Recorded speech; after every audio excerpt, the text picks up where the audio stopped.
upon which we litigated is that whether the defendant is a defaulter in payment of rent and whether the plaintiff had any cause of action for the suit. These two are decided here.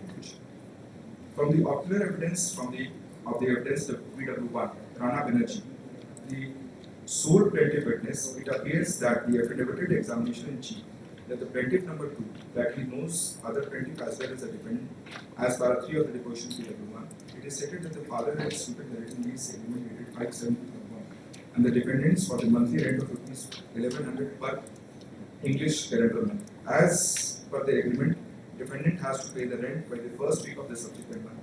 It is further stated that when his father asked for rent, defendant pays rent to his father, and then his father had issued rent receipt by obtaining signature of the defendant over the counterpart. In para 6 WPW1 has stated that since last time the defendant has paid the rent for August 2009 on 18/9/2009, and thereafter they have stopped paying rent and became defaulted. In para 6 of his examination in chief, PW1 has further stated that his father was died on 4/2/2010, and at that time his brother, plaintiff number 4, namely Kunal, was minor, and plaintiff number 3, along with plaintiff number 2 himself, were doing jobs in private firms, and now they are required the suit premises to start their own business. In para 10, PW1 has specifically stated that he has requested the defendant to vacate the suit premises and to pay a year of rent. Then on 1/8/2012, the defendant had assured to vacate the suit land and to pay the entire area of rent, but neither he had paid the rent nor vacated the suit premises. So the plaintiff had brought the suit. This witness has identified and exhibited all the documentary evidence as Exhibit 1 to Exhibit 5 series.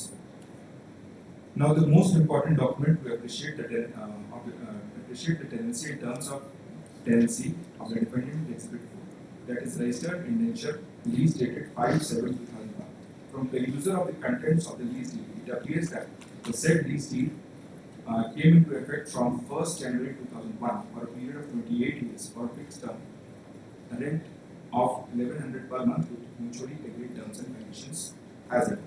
The term of the lease shall be for 28 years, such and such. The last week, such and such. It is specifically agreed by the parties that the rent given be paid after 4 months, and within such period the lessee shall not be declared defaulted.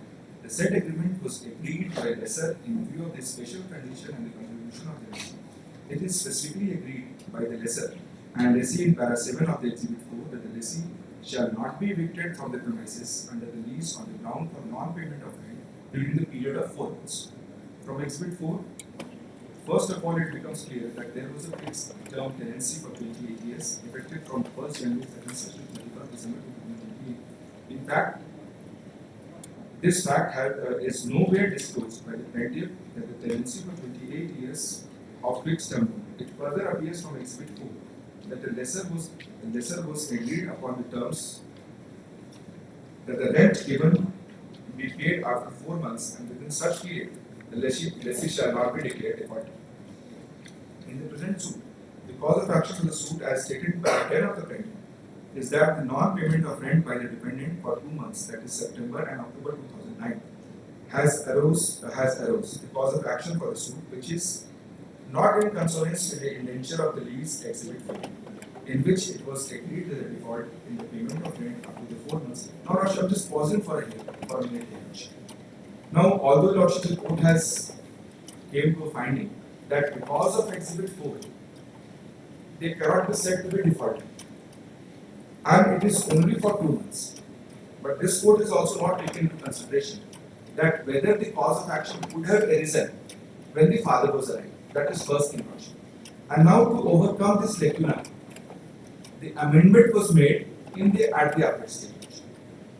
Because at the time of filing of the suit, the cause of action is the best thing which has to be treated in a proper aspect.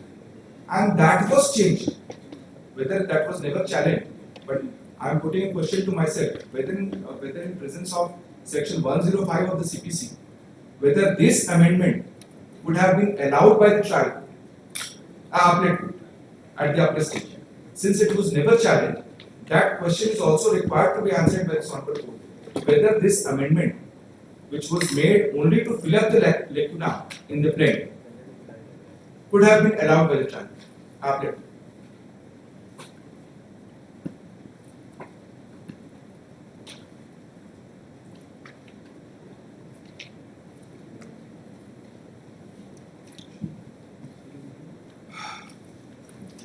In which it was agreed that default in payment of rent after 4 months shall not be declared the defendant as defaulted. Again, it is admitted that the suit premises had been leased out to the defendant by one Amiya Kumar Banerjee for 28 years since January 2001.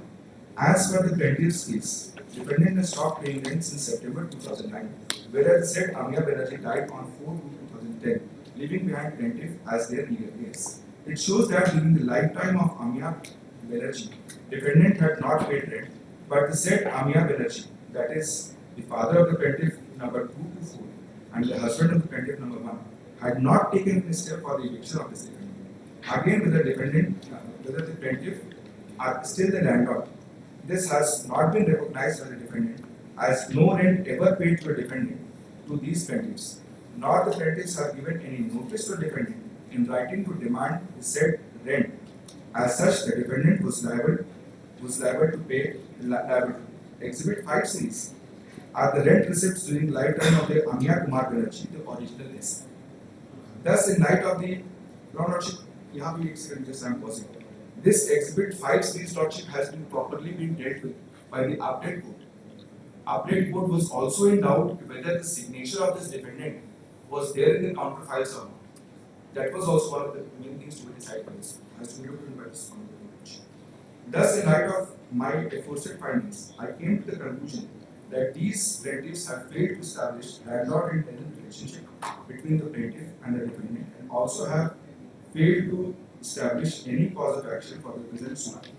As mere defaulter in 2 months' rent, as pleaded in para 10 of the plaintiff, is not sufficient to hold a defendant defaulter as per section 11(1) of the BTC Act, because the written agreement between the said Amiya Banerjee along with the defendant clearly keeps away the legal provisions of 2 months. Hence, I find that there is no cause of action as such available before the plaintiff files.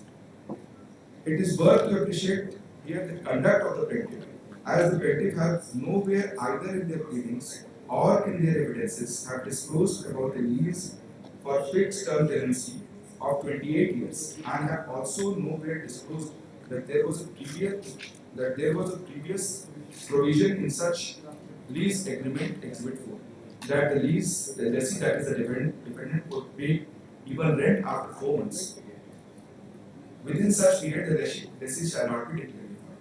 Thus, they show the plaintiff had tried to suppress the material facts with the courts regarding the nature of the tenancy of the defendant only at the final evidence with claims. Now, what should be after future?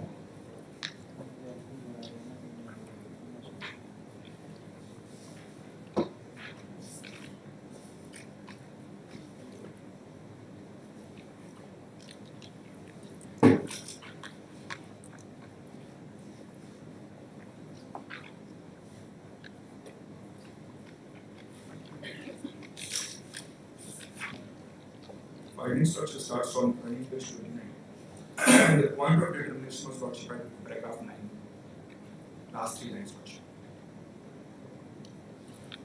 Instead of it is whether the plaintiff are entitled for degree of eviction from suit property by setting aside the improved judgment of under section 7. Now, from paragraph 12 got. Exhibit 4 in the nature of the PC executed in section 7 between Amiya Banerjee and Om Prakash Rajputta.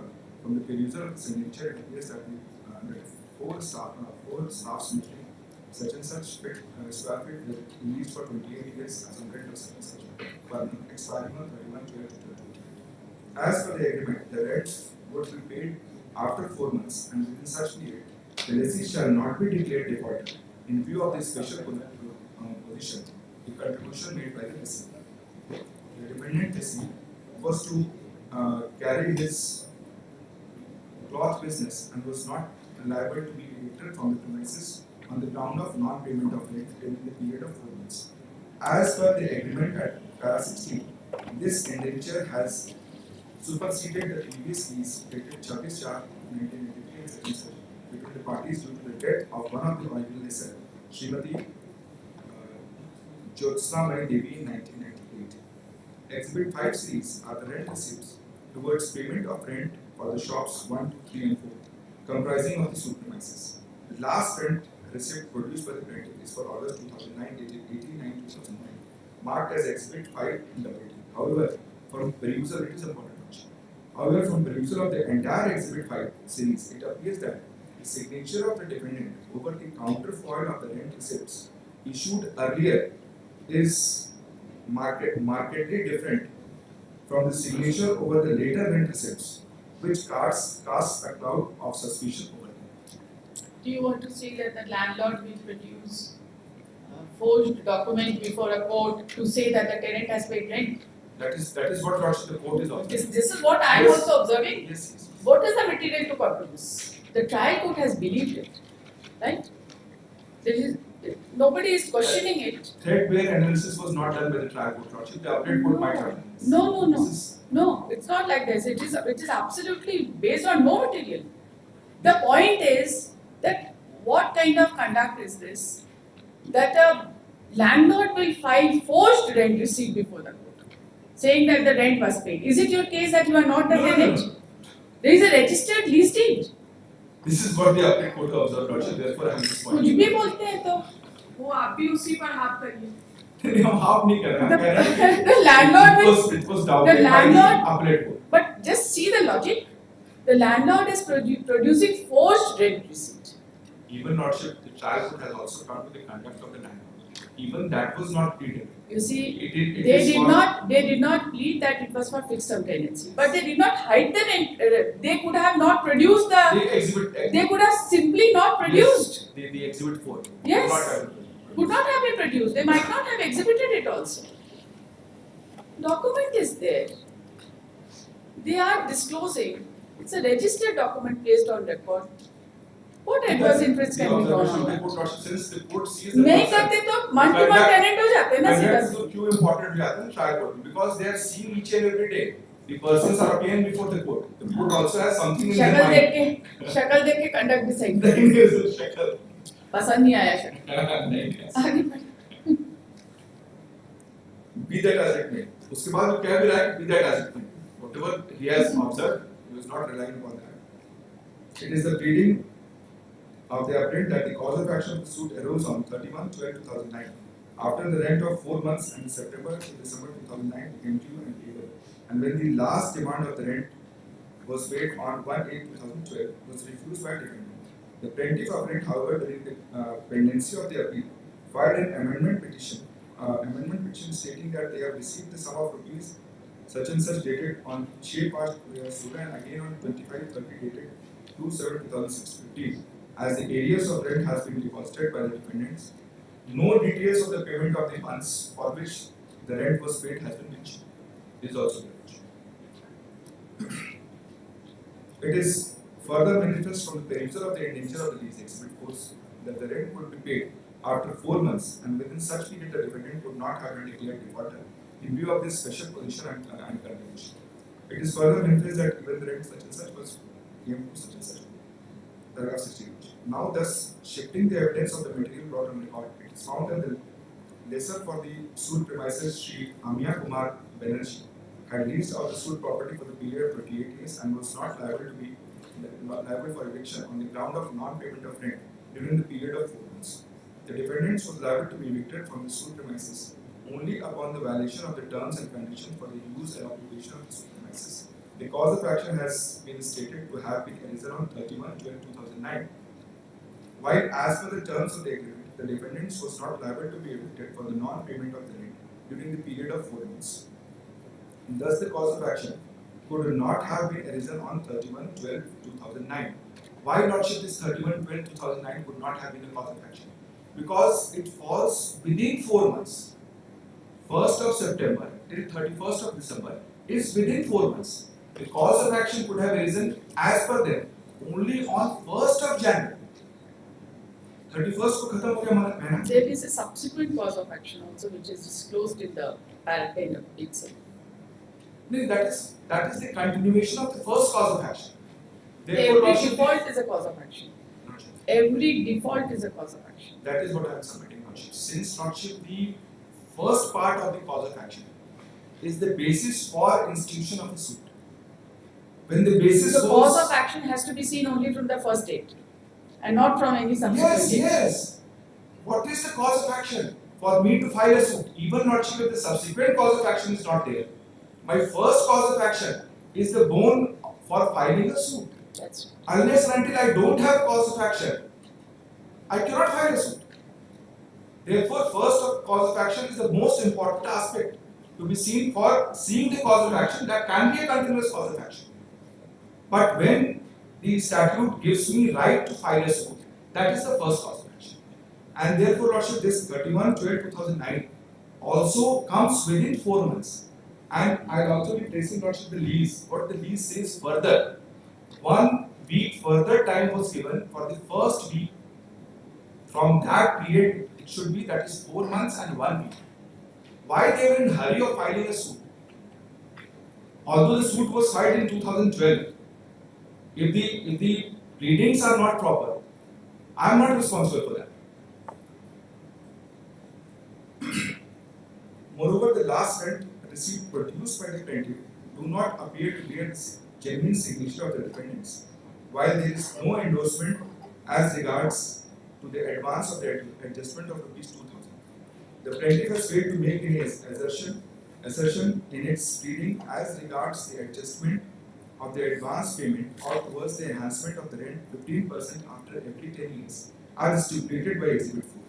The enhancement would be monthly rent of rupees such and deposited rupees such and such, substantiate that as well. From the perusal of Exhibit 4, it further manifests that the suit premises comprising of the 4 shops were leased out by Amiya Kumar Banerjee for 28 years, who himself died of cancer. The pleading of the plaintiff that no rent for the suit premises was paid after August 2009 does not appear to be endorsed by the lessor during his lifetime. The deed of the lease itself stipulates that ground for eviction and has no cause of action for the suit premises, no clause for the eviction of the suit premises on the ground of personal necessity of the plaintiff. Thus, the plaintiff do not have any cause of action for the eviction of the suit premises on the ground of personal necessity, overriding the terms of the nature of the lease. This will directly come from Lordship, the Honorable Supreme Court Judgment. Here, Lordship, if there is That no, is not the not, but question still, of law. So there is a finding that there was no personal necessity. Okay, the learned counsel for the respondents has submitted that at the first appellate court, the paragraph 10 was amended, which deals with the cause of action. He submits that this court should also decide as to whether the amendment would have been allowed at the first appellate stage. The learned counsel has further submitted that as per the amended paragraph 10, the cause of action arose on 31/12/2009, and as per the case of the plaintiff, the rent was not paid from September 2009. The 4 months was yet to expire when yet to expire on 31/12/2009, and therefore the defendant was not a defaulter on 31/12/2009. He has also submitted that the subsequent date of 2012 mentioned in paragraph 10 has no relevance. The case has to be examined on the basis of the initial cause of action, that is 31/12/2009. and that has been read, Lordship, further. He has also submitted that so far as the ground of personal necessity is concerned, the same has been declined and no substantial question of law has been framed on that. 3-4 lines, Lordship, is concluding that appellate court judgment. Be that as may, the intention of the lessor appears from the recital of the lease deed that the lessee defendant was given a security of the tenure of tenancy due to the long-standing relationship between the parties of the lease. The learned trial court, as such, was correct in arriving at the conclusion that the plaintiff had failed to prove any cause of action, and the same was not maintainable in the present form. The plaintiff was rightly held to be not entitled to any relief as to it. No, Lordship, lease का just one paragraph, Lordship, I'm reading. That is paragraph 3 of the exhibit 4. The lessee shall pay a rent of rupees 1100 per month for 4 months. Details aforesaid and the same shall be paid within first week of English calendar month as per the agreement between the lessor and the lessee.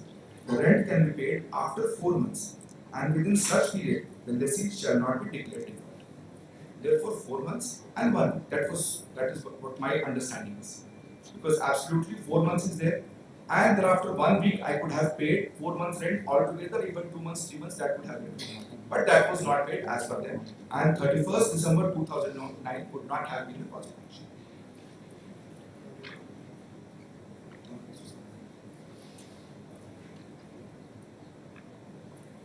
(107) not sure Yes, read it. not sure. Repeat नहीं करना है, नहीं, नहीं। Time pass करने के लिए तो नहीं पढ़े थे, फुल टेक्स्ट पढ़े। नहीं हम आपको क्या सबमिशन करना है बेटे? 107 खाली एक बार बता, क्योंकि सारा मेरा सबमिशन जो जितना ब्लॉक पॉइंट है सब 103 लाइन का है, तुम पढ़ लेते only 3 lines. Because this gives power lordship to the both the parties to get it registered, and none of the rent control acts of the entire country has overridden this provision. That is there, lordship must have seen now. A lease of immovable property from year to year or from any term exceeding 1 year. 3 points are mentioned. A lease of immovable property from year to year or from any term exceeding 1 year. And third lordship, where I am 45, or reserving a yearly rent, can be made only by registered instrument. So what I am submitting lordship in this case, that since 4 months time was there, although it is not a yearly rent, but it flows from this 107. It is a registered deed because it was for 28 years.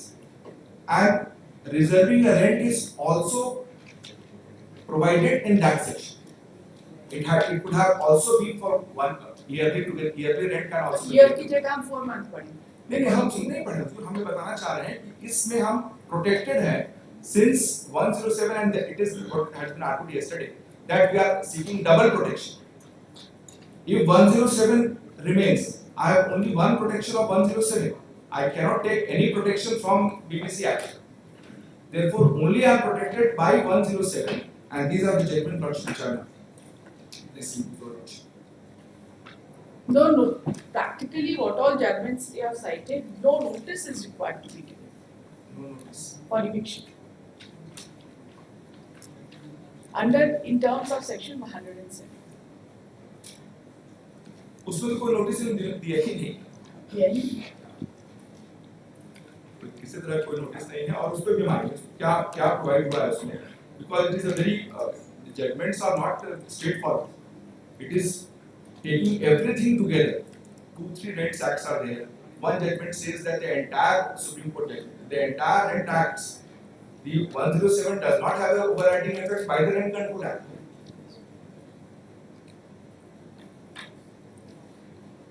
So do you want to say that you are not governed by the Rent Control Act at all? No, not at all. Then what do you want to say? Yes, वही तो judgement से बताना चाह रही हूँ। इसी judgement से आएगा, जजमेंट में ये कहता है कि जो भी क्लॉज है रेंट कंट्रोल एक्ट का for eviction, that should have the consonance from the lease deed.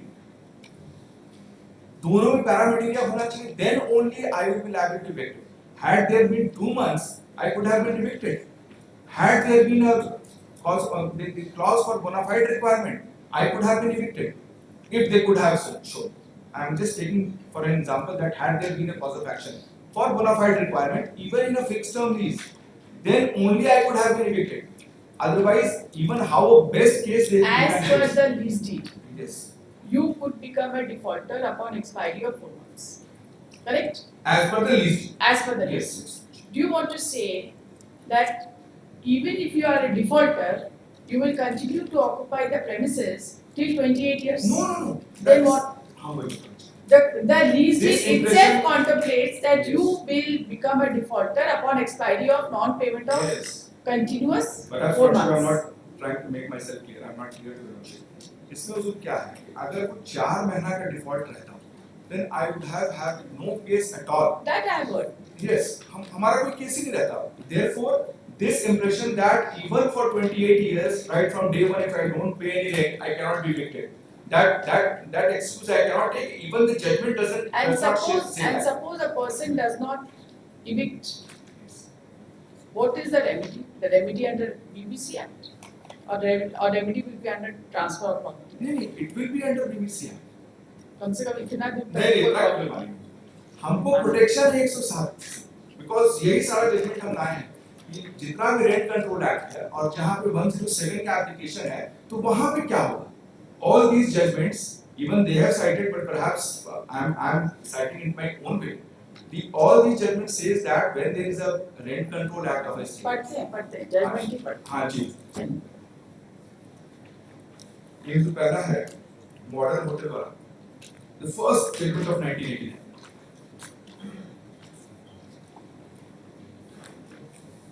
कहाँ का रेंट कंट्रोल एक्ट है? ये है आंध्र प्रदेश. आइडेंटिकल है प्रोविजन? आइडेंटिकल नहीं है. इसमें हम इसके रेशियो पे आना चाहते हैं. रेशियो से नहीं होगा डिसाइड, प्रोविजन भी आइडेंटिकल होना चाहिए. तो बहुत सारा प्रोविजन, यहाँ तो 5 ही प्रोविजन है, उसमें 10-12. हम लोग को सिर्फ डिफॉल्ट पर, हम सिर्फ डिफॉल्ट, इविक्शन वाला डिफॉल्ट तो सब में होता है. कोटेड होगा ना? हाँ, नहीं कोटेड नहीं होता. जरूर है तो para number 5. Yes.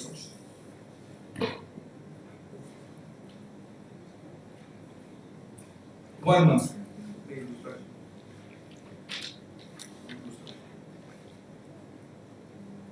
Fair rent का काम है.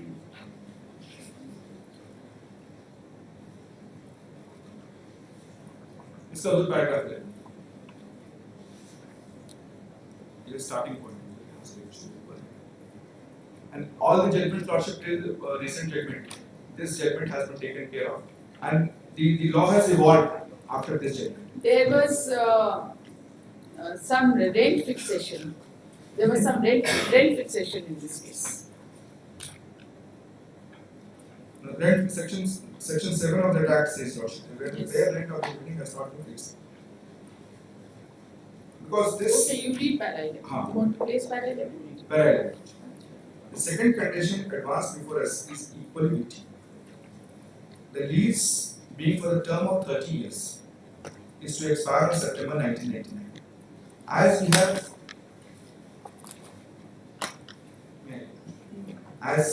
we have already said, the lease did not stipulate a forfeiture clause, and in the absence of forfeiture clause in the lease leading to the termination of forfeiture, the contractual tenancy was subsisting under the provisions of the Transfer of Property Act, and there could not be any eviction from such tenancy.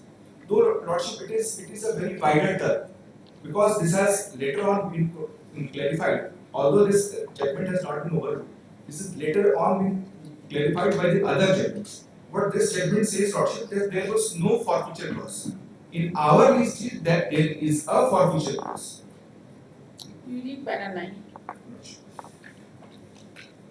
Mr. Shravan Kumar Omkar and such came for consideration. This was also disputed under the Bihar Act. The 2 months rent had been paid in advance to the tenant. The landlord on the stipulation of the advance amount would be liable to be adjusted towards the alias of rent whenever necessary or required. The court held that the tenant could not be evicted on the ground of default in the payment of rent for 2 months, even if the tenant failed to ask the landlord to make adjustment of the advance amount in the absence of any agreement, during the requiring the tenant to inform the landlord as to when such adjustment is to be made. This court said that when the Rent Act prohibited the landlord to claim such advance payment, the tenant could not be considered to be a defaulter, and the doctrine of pari delictio was not attracted to such a fact situation. Mr. Rao, building upon the ratio of these two decisions, rightly contended before us that when the landlord had paid rupees 5,000 at tenant's account, and for which it was to be held for the 2 years without paying interest, and again the clear statutory part, there could be no justification for granting a decree for eviction on the plea of alias. This is basically dealing with payment of advance rent or Yes. adjustment. Yes. यहाँ पे तो ऐसा कोई case नहीं. नहीं यहाँ case नहीं सुना, हम यहाँ पे ये कह रहे हैं इसमें एक बार खाली आया है अपडेट कोर्ट की जजमेंट कि 2000 जो मेरा एडवांस था उसके बारे में कहीं कुछ आया नहीं। ये इसमें वो कह रहे हैं फॉरफीचर क्लॉज अगर नहीं है तो ये जजमेंट कहता है it would not have been implemented, but since this judgment has later on been clarified in other situations in a proper way, those things will come into play. And in our case, there was a forfeiture clause. What is a forfeiture clause? How a person can be evicted if something is there, something is missing. So therefore, if the agreement says that upon non-payment of rent of 4 months, Yes. you become a defaulter, Yes. and the agreement is silent, what is the consequence of that default? Yes. So you want to say, Defaulter means I will liable to be evicted. Only defaulter will not serve the purpose. that's Either they can file an application for recovery of rent. Therefore, when the agreement itself says that you will be a defaulter on non-payment of rent for continuous period of 4 months, right? Then what other clause was required that on a, you want to say that there should be another clause that if you default in payment of rent that you are liable to be evicted? No. I am not saying that this 4-month default will not be applicable upon me. What my submission is, there may be a default of 4 months, 8 months, 10 months. I could have been evicted if the pleading was in its proper way. No, that we have taken care of. Yes. That we have taken care of. According to you, there was no continuous default of 4 months to kick off the case. Yes. Right? That I have And noted. in the lifetime of the case. That I have noted. Suppose I reject your submission. Yes. They are not sure. No. Then you say that there is no forfeiture clause. नहीं हम उस पे नहीं कर रहे हैं। हमारा ये कहना है ये इससे जजमेंट शुरू हुआ है, इसके बाद जो सब्सिक्वेंट जजमेंट है ये इस जजमेंट को क्लैरिफाई किया है। There has to be the clause as in para materia with the Rent Control Act. If something is there in the Rent Control Act which has an overriding effect, what they say, Rent Control Act has an overriding effect over the lease deed as per section 107, and 107 has given protection by the judgments of the Honorable Supreme Court. 107 cannot be overridden by any of the Rent Control Acts, and it has not been overridden by any of the Rent Control Acts. That judgment I will be coming to. Now, Lordship, the second judgment is of the Karnataka Lordship. This was later on followed in all the Supreme Court judgments. Several paragraphs are there, Lordship. Paragraph 11, Lordship, in this case is the argument of the parties. And just be referring to that paragraph also.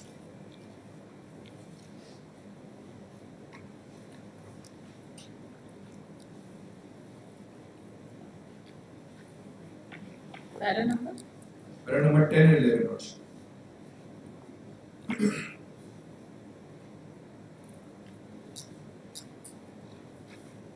Para 10 देखा जाएगा मुझे बड़ा बहुत अच्छा explain किया है। Thus, the plain reading of the main provision of section 21 along with its provision shows that its object is not to enlarge the rights of the landlord in any manner, but actually it is restrictive to the rights to recover possession. For example, if the lease is for base lordship 1305 lordship. Yes, sir. Its object is not to enlarge the rights of the landlord in any manner, but actually it is restrictive to the rights to recover possession. For example, if the lease is for a fixed term, under general law, the said contract of lease would enable the landlord to seek an order or decree for the recovery of possession of the leasehold or the expiry of the lease period.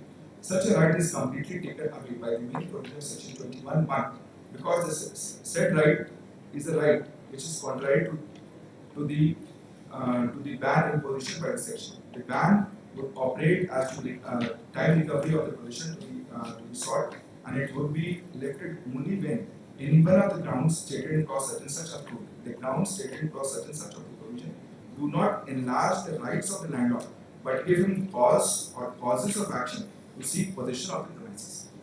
The strong reliance was placed on the decision of the Honorable Supreme Court in Dhanpal Chettiar's case, who contend that all the rights and the obligations between the landlord and the tenant under the contract stood obligated by the virtue of the Rent Control Act, and this obligation would result in erasing the guaranteed period in a term lease In other words, it was contended the clause having a given fixed period of lease of tenant has no existence in the law as to be recognized and respected while considering the application of section 21 of that, and as when the landlord is able to show that any of the grounds stated in clause A to B are available, the tenant can be created in spite of lease being for a fixed period.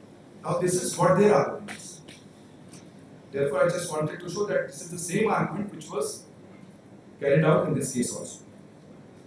Now, what I am referring to the paragraphs which are considered by the English Judgment.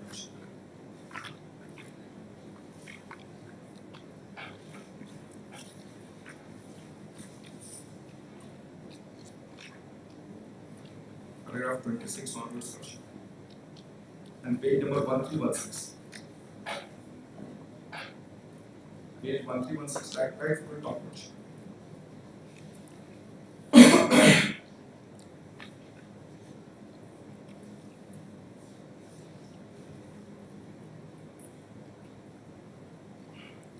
Or not, should I come to directly to page 20, paragraph 27.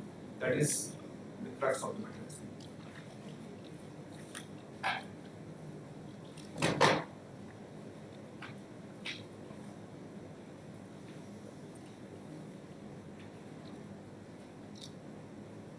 Page number 1318, paragraph 27.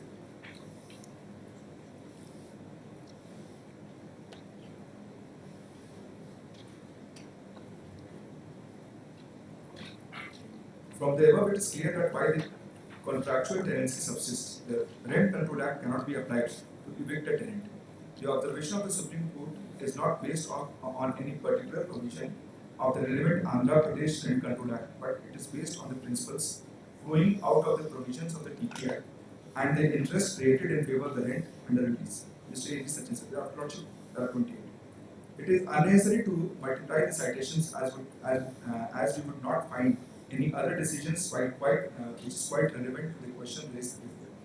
The meaning attributed to the non-obstantive clause in subsection 1 of section 21 of the Act in Bharat Petroleum Corporation's case is not high.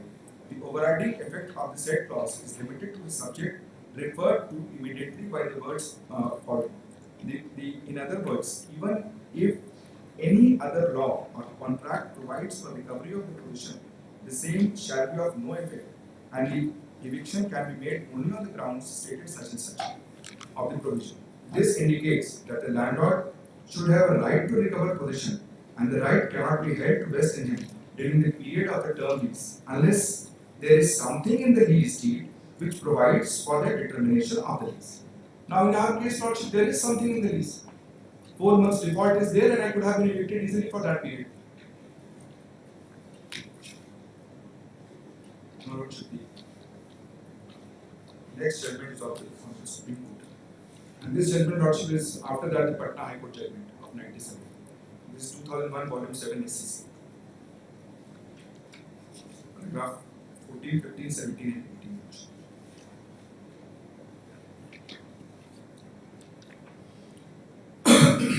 In paragraph 14, Lordship, the Dharpal Chettiar case has been quoted.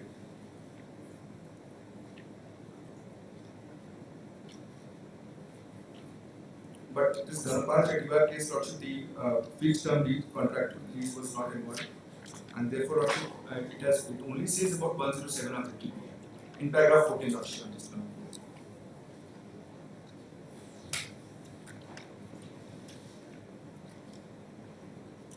That is page 414 of that judgment, 2001, volume 7.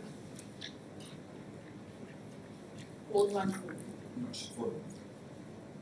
In para 14, not at the It is to be significantly noted that in para 5 of the judgment in the Dharpal Chettiar case, the court, while generally referring to the different provisions of the Transfer of Property Act and the effect of the Rent Acts of the different states, observed thus. But in all this special legislation meant for the protection of the needy, not necessarily the so-called weaker section of society, as it commonly and popularly called. There is appreciable inroad in the freedom of the contract, and the persons become a tenant of a landlord, even against his wishes, on the allotment of the particular premises to you by the authority concerned. Under Section 107 of the Transfer of Property Act, a lease of immovable property from year to year or from any term exceeding 1 year or reserving a yearly rent can be made only by a registered instrument. None of the state rent acts has abrogated or affected this provision. Now draft article paragraph 15.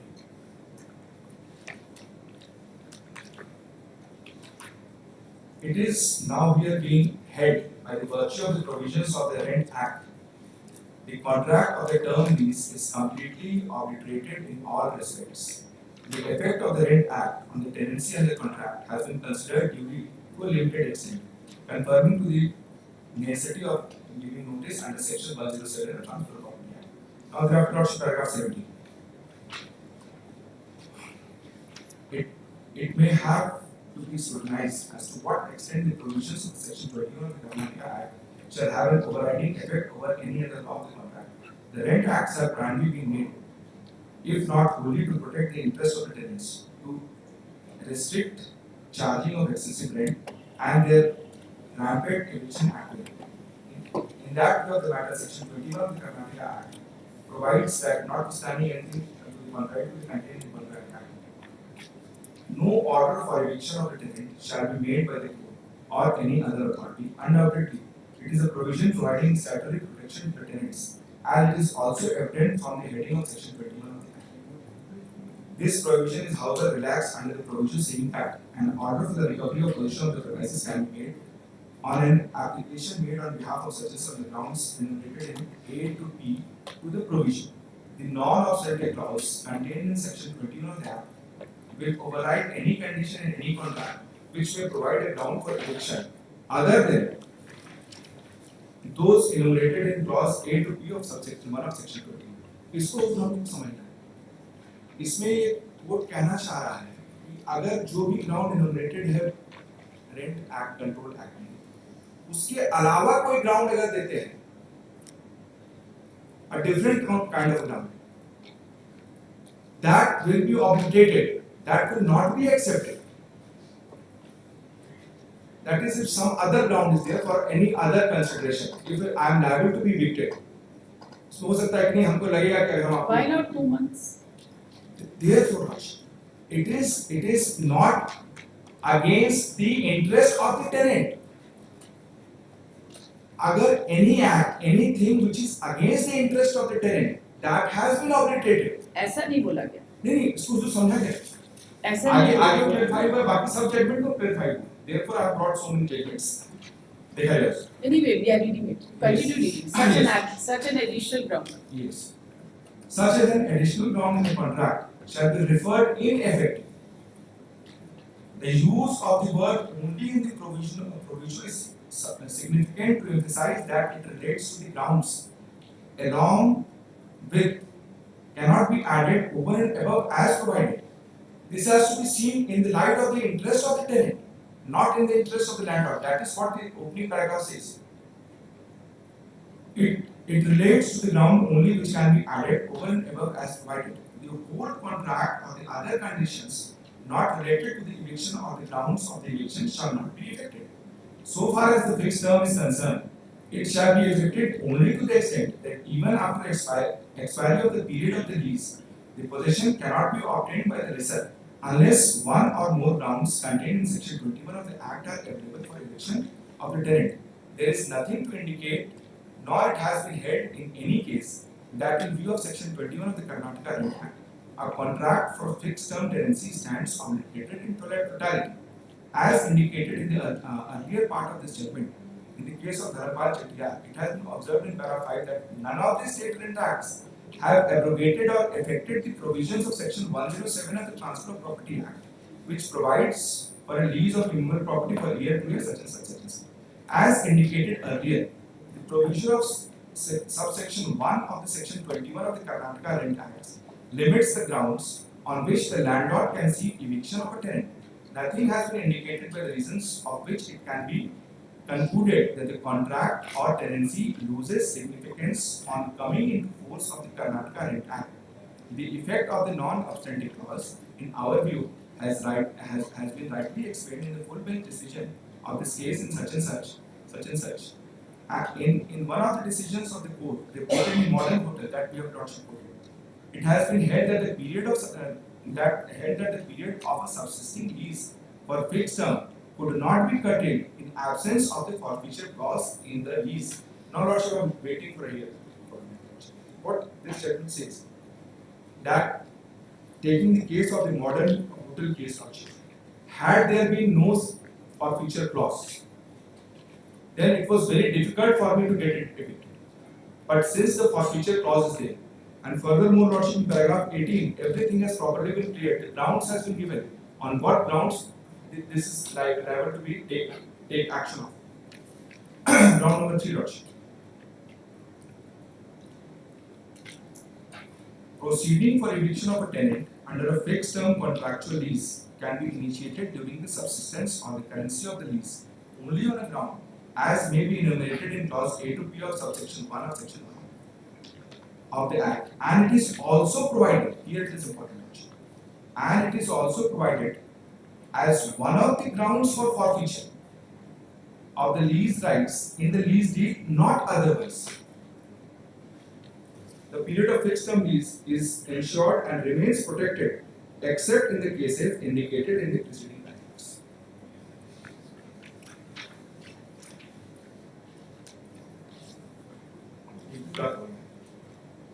Lordship, one Gujarat High Court judgment I have given, Lordship.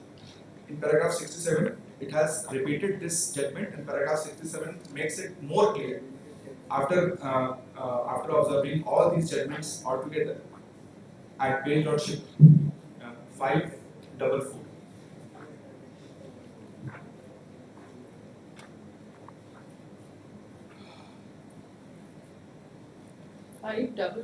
Lordship. Paragraph 66. I am coming to paragraph 66, last 3 lines, and thereafter paragraph 67.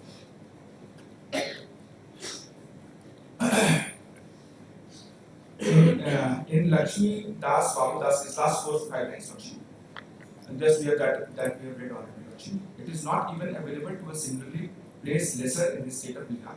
That is to say, the ratio of decision of the 3 lengths of the apex holding Lakshmi Das case would apply with much greater force for the benefit of the lessee under the fixed term lease in the state of Bihar. The following enforcement judgment of Lakshmi Das Babu Das, we hold that it is not on expiry of the fixed term period of the fixed term lease, the lessor can pray for eviction of the company in liquidation of its successor in interest on the grounds which may be available under the Rent Act, which may be in operation to the relevant time. Any ground contained in the agreement lessor such and such 13 of the Bombay Rent Act shall remain inoperative during the subsequent release even after the expiry of the lease. Now, Lordship, 3 and 4. The proceedings of the eviction in the tenant under the fixed term contractual lease can be initiated during the subsistence or the currency of the lease only on a ground as may be enumerated in subsection 1 of section 13 of the Bombay Rent Act, provided it is also enumerated as one of the grounds for forfeiture of the lease rights in the lease deed, but not otherwise. The period of fixed term lease of 199 years is ensured and remains protected except in the cases indicated in 3 here and above, that during this period the rights of the lessee under the lease deed and the Transfer of Property Act are not curtailed by the provisions of the Bombay Rent Act.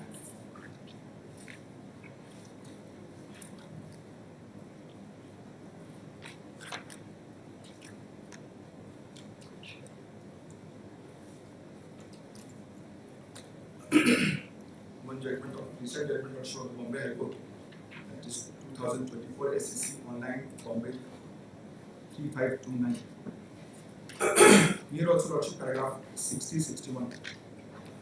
In this judgment, Lordship, it is a wrong judgment, and entire judgment, Lordship, which we have referred has been quoted and has been considered, and thereafter, Lordship, this has come.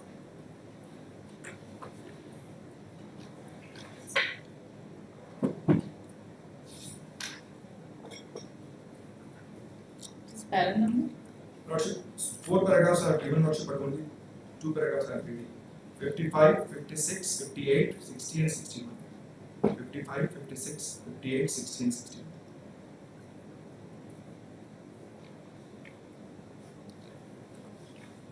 I am reading Lordship 60 and 61. That is two small paragraphs.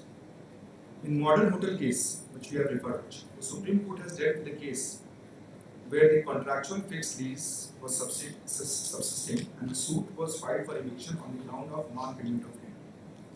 Though the main issue dealt by the Supreme Court is on the facts of the case relating to the allegations of non-payment of rent, it has also made observation about the absence of forfeiture clause in the lease deed and impermissibility to evict a contractual tenant during subsistence of lease, held in para such and such. Thereafter, Lordship, paragraph 60 and 61. That we have already read, Lordship, therefore I am not repeating it. Thus, the law appears to be fairly settled in this case for a fixed term contractual lease. Recovery of possession of the lease premises can be sought during the subsistence of lease only if the grounds enumerated in the state rent control legislation are also grounds for forfeiture of the lease under the lease deed. Thus, it is impermissible to seek possession of the lease premises during the currency of the contractual lease, say on the ground of bona fide requirement, which is what I wanted to say. Say on the ground of bona fide requirement by invoking provisions of the State Rent Control Act, if that ground is not specified as a ground for forfeiture of the lease under the lease deed. Now, by all these judgments, Lordship, referring all these judgments.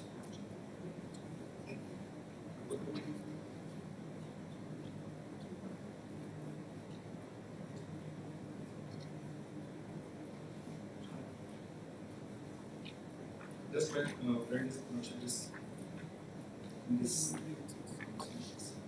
the Karnataka full bench case, Lordship, paragraph page 1316, that already is explaining everything. If Lordship will just mark that. Page 1316 of Karnataka 1992 Karnataka General.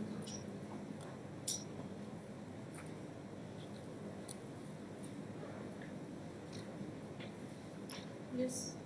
This Lordship, I'm just reading 4-5 lines. तब पढ़ चुके हैं. पढ़ चुके हैं. खाली ये बताना चाह रहे हैं कि if I have invested something, I have done something for a fixed term of lease, and then these things comes. Therefore, the protection is given to the tenant. So therefore, I want to know: is it your case that, irrespective of any default in payment of rent, you are entitled to continue over the premises because you have invested so much of amount, and they have a remedy by filing a money suit? No. Then? That is not at all my case. My case is the forfeiture clause is there. I can only be evicted if I am seen to be a defaulter for 4 months and as per the agreement. As per the agreement. As per the lease, because it is in the lease. Now, Lordship, the first of all, it has to be decided whether they have come with a suit, which is for a eviction of my premises, and the cause of action shows that I was defaulted for that. When the cause of action goes, everything goes.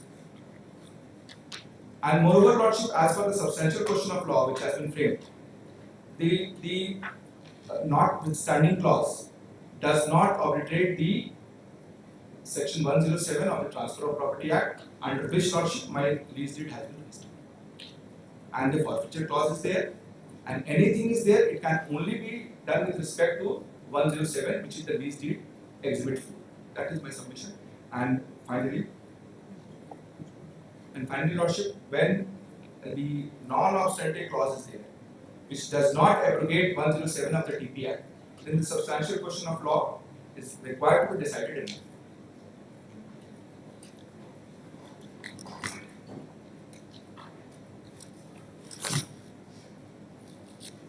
The learned counsel for the respondent has submitted that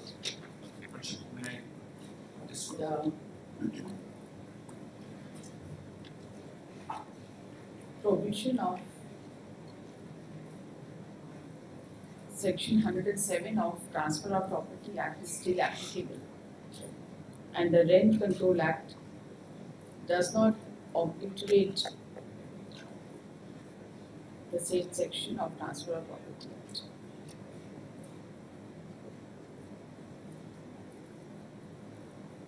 He has submitted that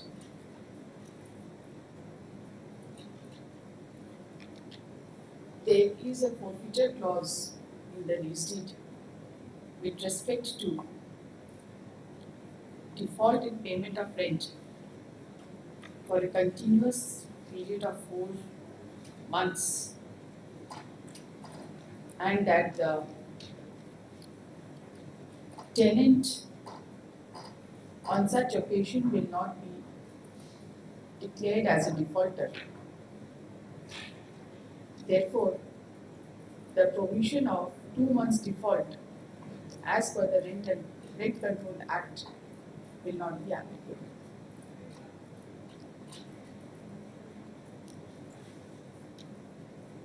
The Learned Council has reiterated that the period of 4 months as on 31/12/2009 with respect to default was yet not over.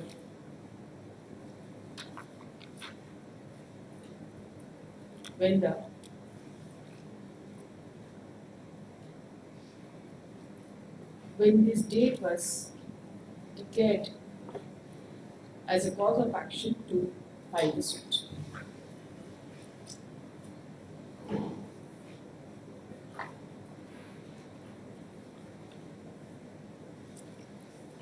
These judgments are referred to in your written submissions.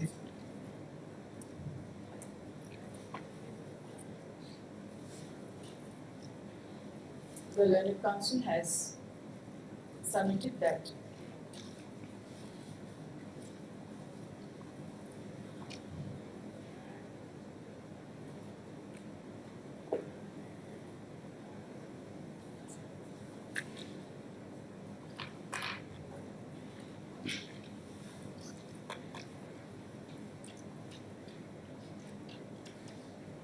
the Learned Council has referred to the following judgments.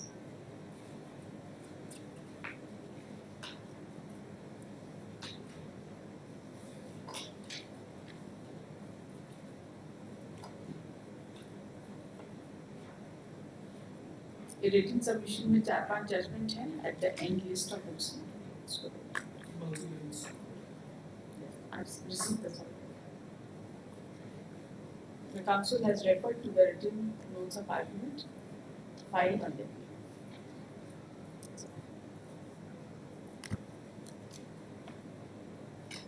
Yes, what do you have to say in response? So as the first submission has with respect to the cause of action is concerned, 4 months period where my submission is 4 months period is complete on 31st December starting from September, October, November, December.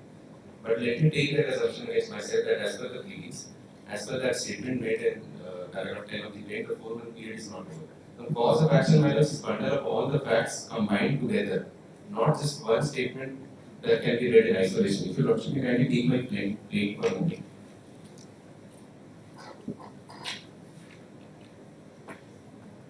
Which para are you referring to? Paragraph 8 and 9. Paragraph 9 has specifically stated that the total amount of arrears of rent from the month of September 2009 up to August 2012 at the rate of rupees 1100 per month comes to rupees 39,600.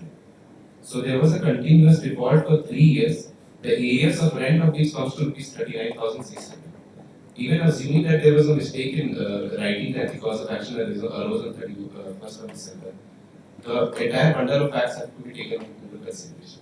And in every case of illegal occupation matters, whether it is for payment of rent or for recovery of mean profit, cause of action is always continuing and recurring.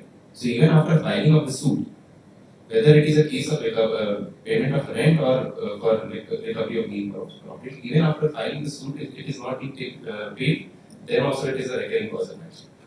So far as the judgments relied upon by my seniors, first of all, the Bombay High Court judgment is not applicable at all because the Act is absolutely different. The Act says notwithstanding anything containing any law, but subject to the contract in contrary.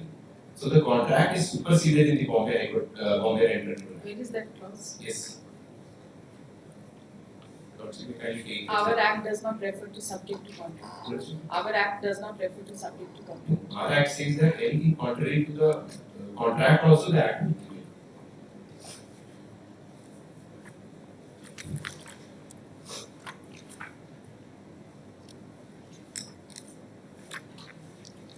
Which is that judgment you are referring to?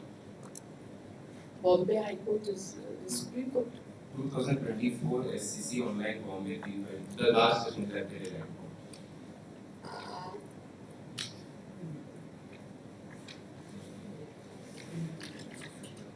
MBK Enterprise.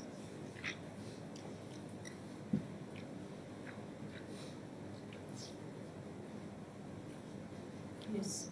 They may invite the attention of this court to paragraph number 34.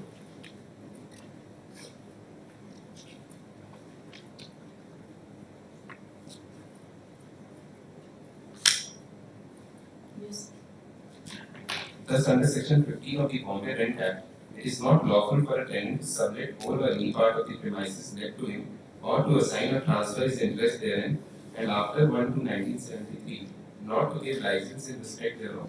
However, subsection 1 of section 59 begins with the word notwithstanding anything contained in any law, but subject to any contract to the contrary.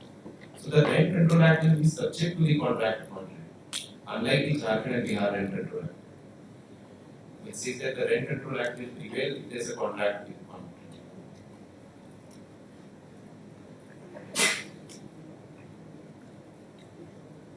The contract will prevail, but subject to any contract with the contract. Yes, so the So contract will prevail, contract will prevail. under- irrespective of the rent. Yes. Not virtually can we see the, but firstly whether the other judgments relied upon learned senior Karnataka High Court. Just a moment. The learned council has referred to the judgment passed by Honorable Bombay High Court, reported in 2024 SCC Online Bombay 3529, which has been relied upon by the learned council for the respondent, and has referred to paragraph 34 of the same judgment to submit that the provision of Jharkhand law is different from the Bombay Rent Control Act. The Bombay Rent Control Act gives the grounds for eviction subject to the contract, and the non-obstantive clause is subject to the contract to the contrary. Meaning thereby, if there is a contrary contract, the contract would prevail. There is no such provision under Jharkhand Rent Control. Then next chapter. Before going to the Karnataka High Court judgment matters, we also can we see the Jharkhand Rent Control Act first. I'll just read the first line. Notwithstanding anything contained in any contract or law to the contrary, but subject to the provisions of it. And then subclause D and subclause E. Subclause D deals with 2 months default, and E deals with fixed term lease. You read E and D also. Section 19. Section 11 of the Section 11. Equivalent to section 19, I suppose. This book doesn't have 2001.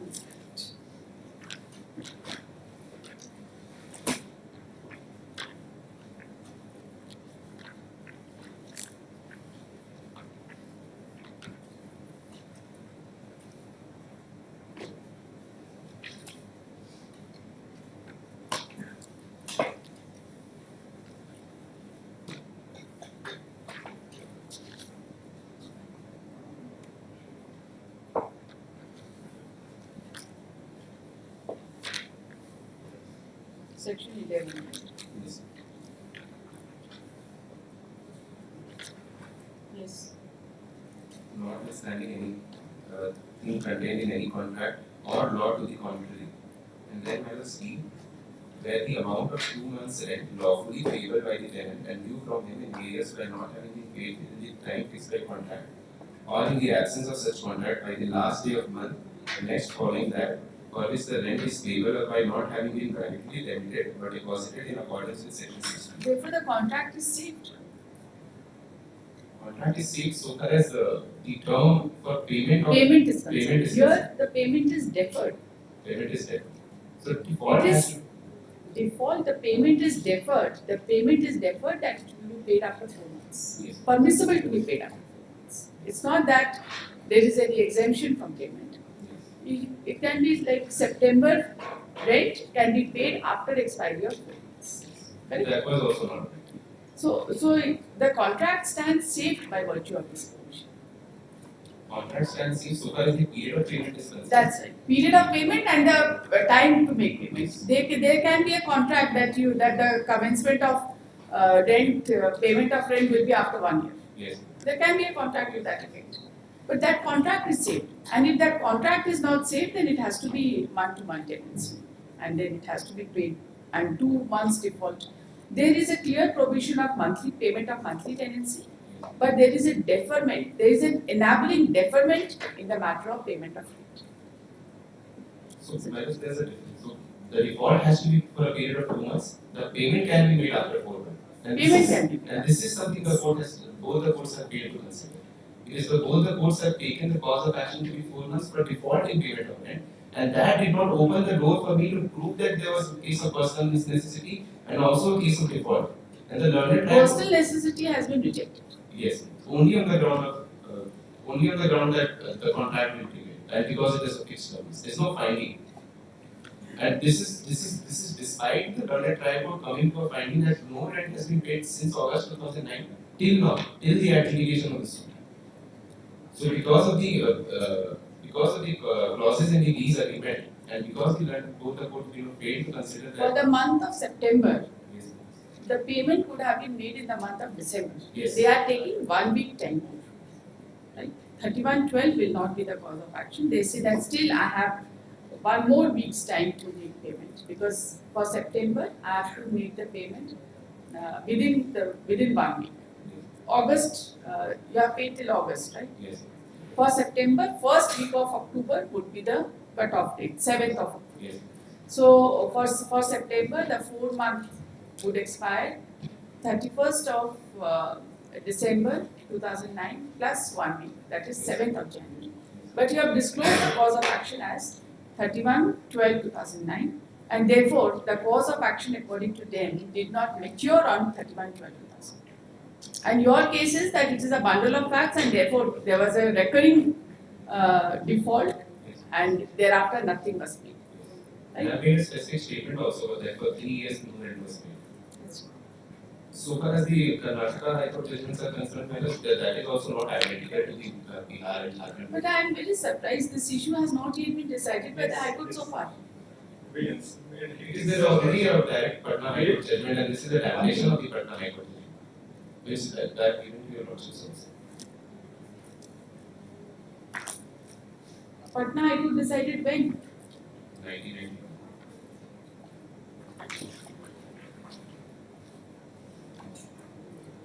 Yes, you have given me that judgment. It is there in this bundle. Yes, yes. Starts from page number 119. Yes, 1992 judgment is there. That's all. Anything else you want to submit? Just that while the Karnataka Rent Control Act is on, even the 1979. So Karnataka, you have placed Bombay Rent Control Act, but you have not placed Karnataka Rent Control. Karnataka, that is why I was reading DNE. So the provision of the 2 months default in Karnataka Rent Control Act is there, but there's no provision for fixed term tenancy. And ultimately, the judgment has been passed for fixed term tenancy. So since there's no clause in the Rent Control Act for fixed term tenancy in the old Karnataka Rent Control Act, there's no contradiction with the agreement. So therefore, the agreement and the Rent Control Act can be construed harmlessly. To that also, they do not say that merely because they are not saying that merely because there is a fixed term tenancy, therefore they cannot be evicted for whatsoever reason. It is not their case that you should have filed a suit for recovery of rent. That is not their case. Nor do they say that on account of, they say that this has to be seen as a forfeiture clause, because you can be declared as they can be declared as a defaulter for non-payment of rent for continuous period of 4 months. Right? That is their specific case. They say that the cause of action did not mature, and then their case is that 4 months has to be seen, and it cannot be seen bereft of the contract. And the provision of law which you have read so far as our Jharkhand is concerned, it is subject to contract. The payment can be deferred.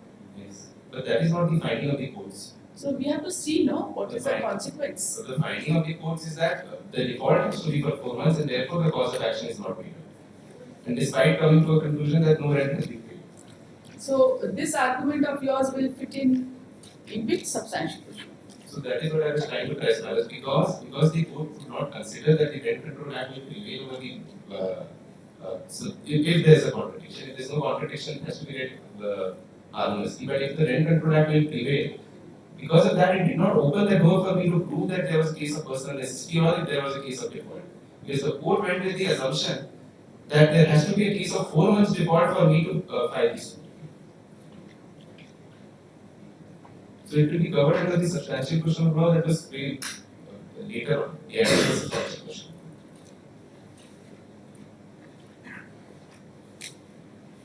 Just for a moment, members, if you watch it.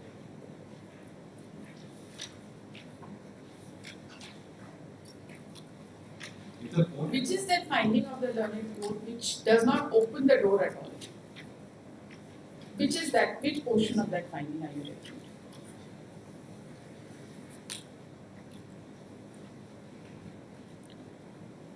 will also carry on page number 41.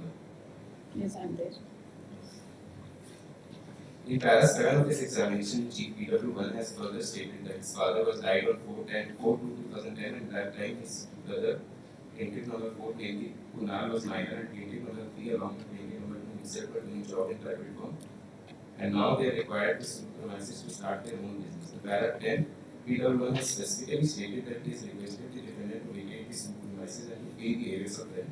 Then on 1/8/2012, defendant had restored to vacate the suit land and to pay the areas of rent, but neither he had paid the rent nor vacated the suit premises, so the plaintiff had brought the suit. This witness has identified so now the most important document to appreciate the tenancy and terms of tenancy of defendant is Exhibit 4, that is registered nature of lease dated 5/7/2001. From perusal of contents of lease deed, it appears that the said lease deed was came in effect from 1st January 2001 for a period of 21 years on fixed term rent of rupees 1100 per month with mutually agreed certain terms and conditions.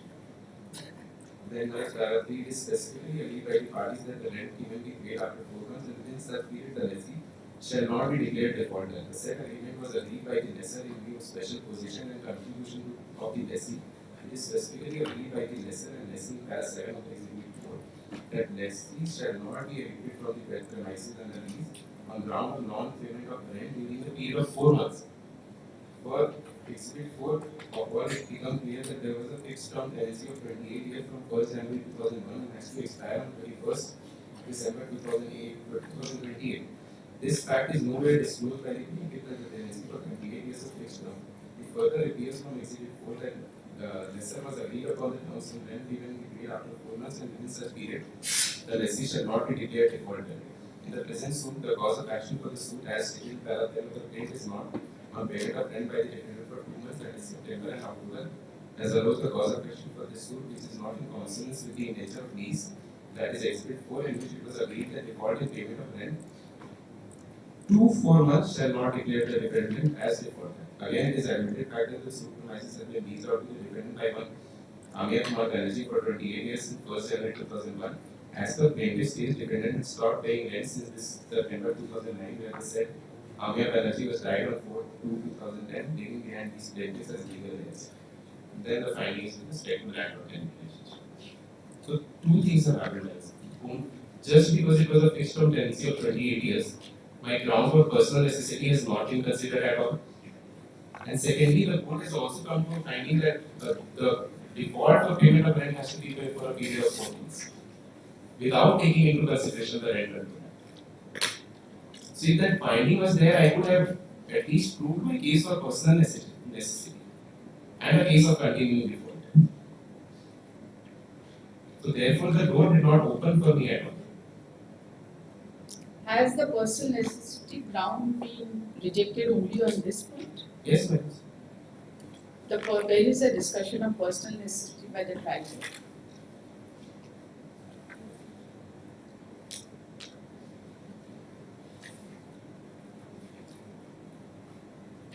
Finding starts from running case. So we have seen it, you just show me the sentence, I'm not able to get that sentence. Yes.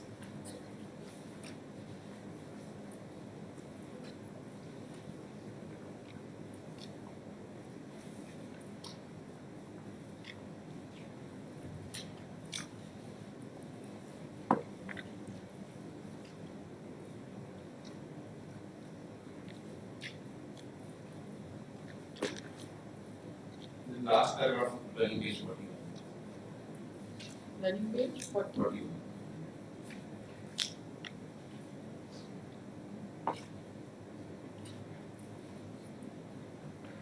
Exhibit 4, first of all, it became clear that there was a fixed term tenancy of 28 years effective from 1st January 2001 and has to expire on 31st of December 2028. This fact is nowhere disclosed by the plaintiff that tenancy for 28 years of fixed term. It further appears from Exhibit 4 that lessor is agreed upon the terms and rent will be paid after 4 months, and within such period the lessee shall not be declared defaulted. In the present suit, the cause of action for the suit, this is a finding. But there is no finding. There is no finding with respect to cause of action. And appellate court has given a finding. Appellate court has returned a finding.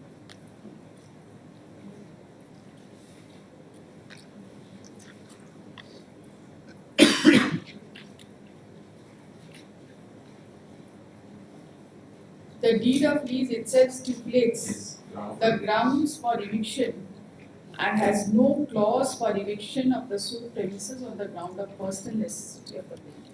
Yes.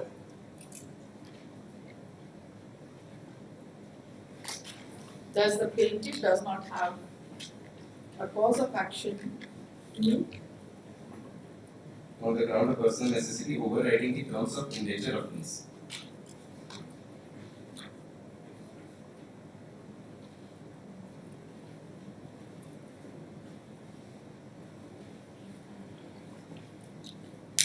and the personal necessity clause under the act is at page number, at clause number.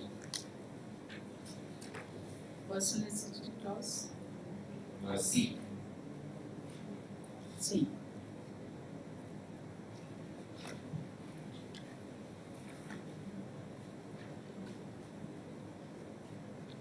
So tenancy payment is made subject to time fixed by the contract, but there is nothing so far as the personal necessity is concerned. Coming back to clause 11.1, last line, he shall not be liable to eviction therefrom except in execution of a decree passed by the court on one or more of the following grounds. Now, all has to be read disjunctively. So, all of these three clauses, C, D, E, I'm only required to prove one of these clauses. Either I require the property for personal necessity, or there is a defaulting payment of rent for 2 months, or the fixed term So tenancy. even in a case where the landlord is bargaining out his right to by way of a fixed term tenancy, giving it to the tenant for a fixed term. So during the currency of that period, the landlord can use this clause for personal necessity. According to you. That is the finding of the Honorable Patna High Court as well. And that is how it should be, because otherwise the Rent Control Act will become ineffective if the parties are allowed to contract as per their own mutual agreements. Because the landlord can then agree that there has to be a default of payment of rent for only 1 month, and then the tenant is liable to be evicted. So therefore, the Rent Control Act, which is a special legislation, specially enacted for this purpose, has to be given effect. That's all. Only one request has been client is something from that. So whether they continue or not, the areas of the rent, there has to be. But You have not filed any petition. You could have filed a petition. there is a There is an idea.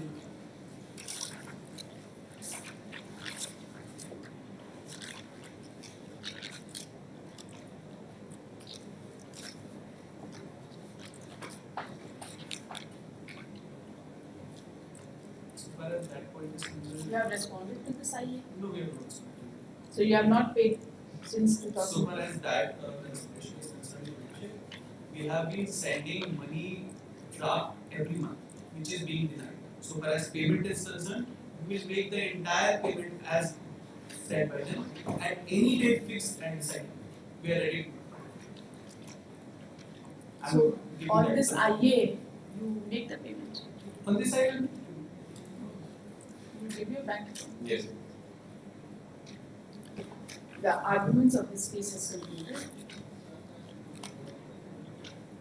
At this stage, Only one more. the 1979 judgment that I have relied upon is a constitutional bench judgment of the Honorable Supreme Court, 7 judges. Categorically based on that, if I made out a case under the Rent Control Act, I am not liable to follow the rules or laws based on the You have given everything. Yes, yes, sir. I consider it. That is why I need to reserve it. At this stage, the Learned Counsel for the Appellant has submitted that one IA number 13127 of 24 is pending, which has been filed under section 15 of the Act of 2000, asking the respondent to deposit the arrears of rent / pay the same to the appellant. The Learned Counsel submits that the appellant is suffering from cancer and he is in immediate need of the money. The counsel for the respondent has submitted that though no counter affidavit has been filed to the interrogatory application, but on instructions he has submitted that the rent was being tendered from time to time through money order. Yes. Through money order, but the appellant has been refusing to accept the same.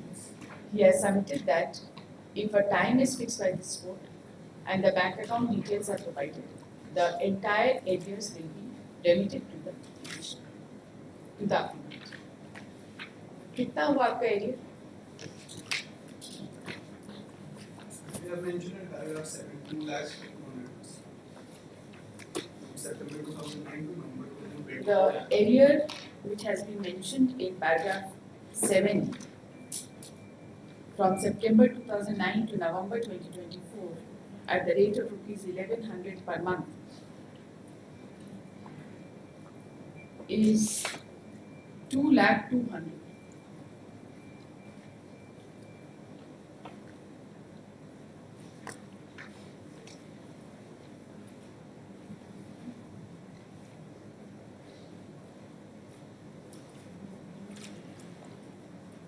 एक साल तो और रुके, कितना हो जाएगा further इसमें?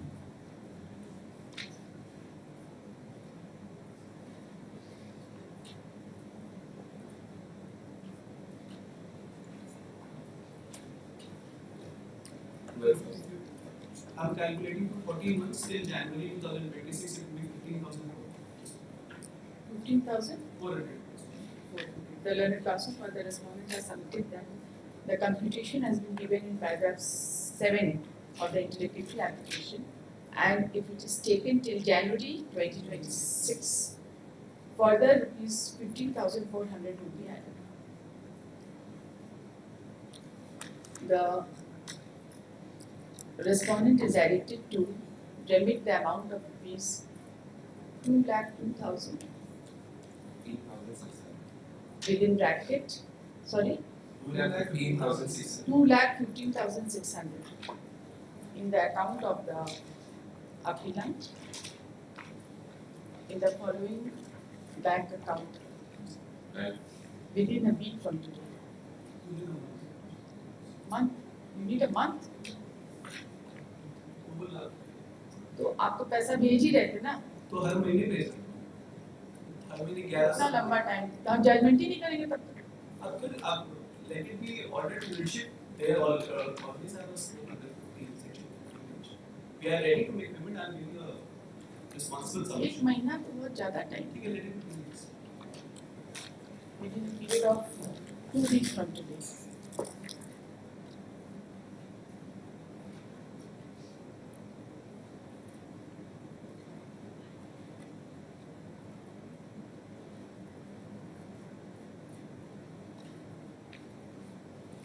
Post on 16th. हो जाएगा payment? The amount should be debited prior to the next date. 16 is 17th को supplementary cause dismissal. ये 16 तारीख तक तो इनको मौका होना चाहिए. 2 weeks is expiring on 16th. I will try 17th को judgment ही हो जाए.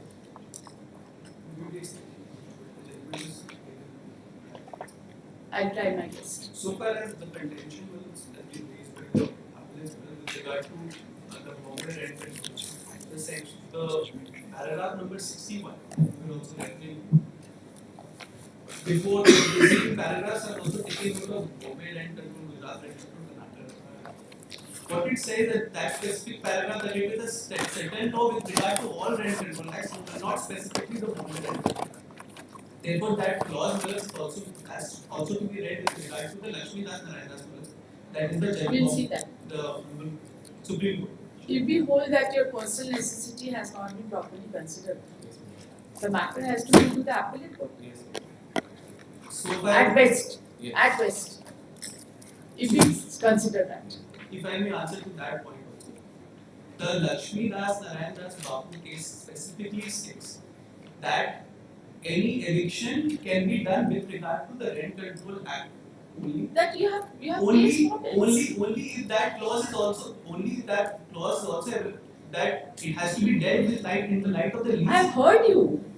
Because I've heard yes. the personal necessity point has been raised, the personal necessity point has not been mentioned in the lease. Therefore, they could not have ousted me on the point of personal. We will consider it. Yes, No? that We is have the- to consider it whether because the trial court did not deal with it. Trial court stated that there is no clause in the lease.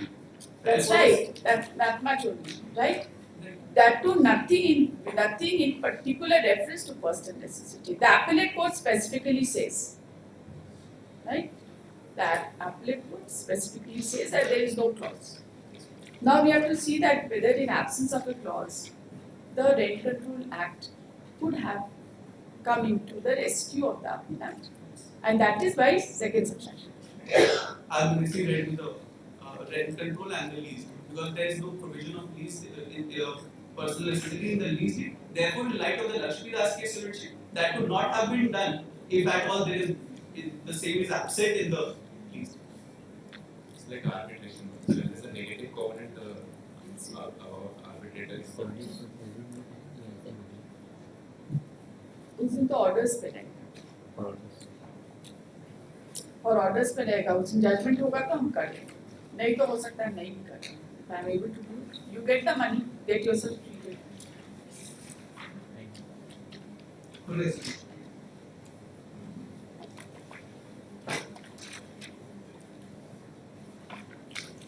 उस दिन ना orders for ensuring compliance of this order है ना you give the bank account details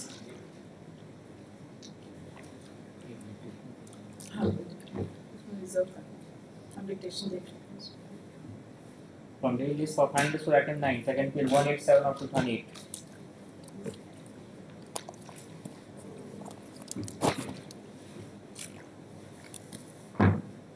The arguments have already been concluded. The arguments as recorded in the court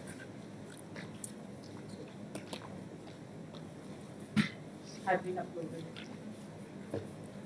The order is judgment is.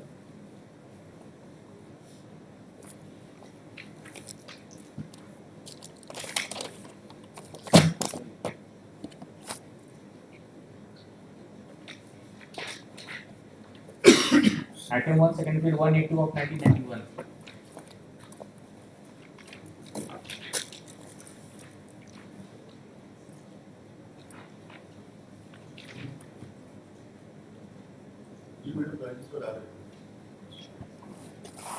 आपकी की तरफ से respondent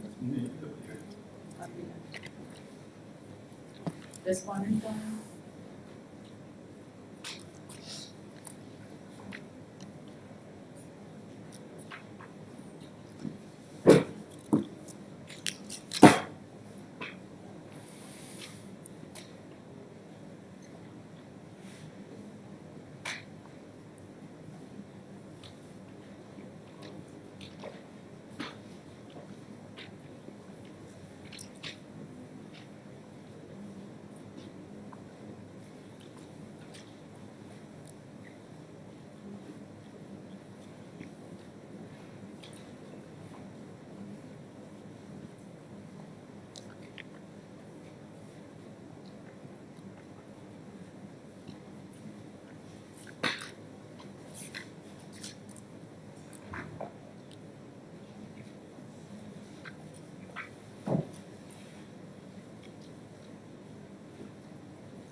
wait कर। उन्होंने पास over के लिए बोला है, आपने तो पास ओवर का प्रेयर नहीं किया।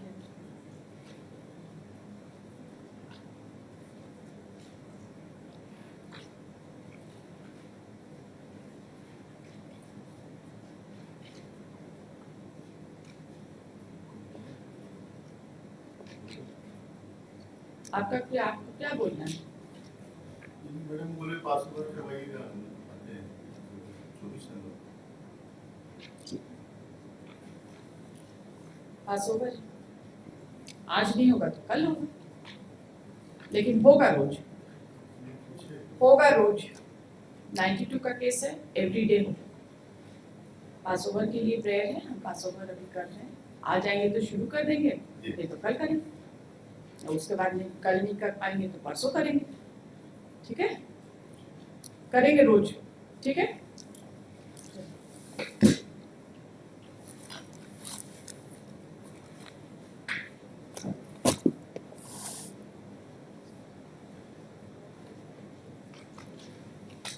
आ गया चलिए लाइट पाइए। पंकज जितना समझ में आए सबमिशन सबके क्वेश्चन ले लेना।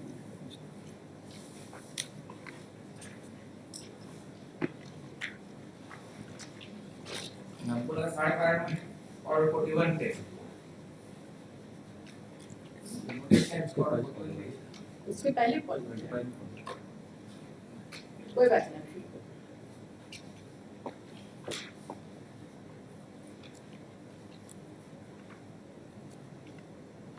लंबा तो रहेगा ही, और तैयार किए हैं। मुझे लग रहा है कि इतना कम टाइम में कर पाएंगे। कल At the request of the council for the appellant, post this case, कल का क्या situation है?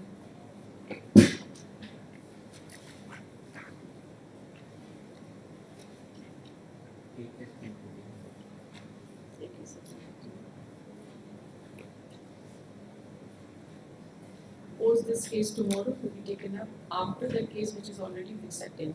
एक केस फिक्स्ड है, अब एक केस कल के लिए फिक्स्ड है। हमको याद नहीं है कि हमको उसमें डिक्टेशन देना है कि क्या करना है। परसों कर दीजिए। नहीं कल ही करें। वो हो सकता है कि हम रिजर्व ही करें, क्योंकि सुना हुआ मैटर है ना। हाँ, सुना हुआ मैटर में कभी एक डेट दे देते हैं कि हमको कुछ क्लैरिफिकेशन चाहिए तो पूछ लें इसीलिए। आइएगा next call.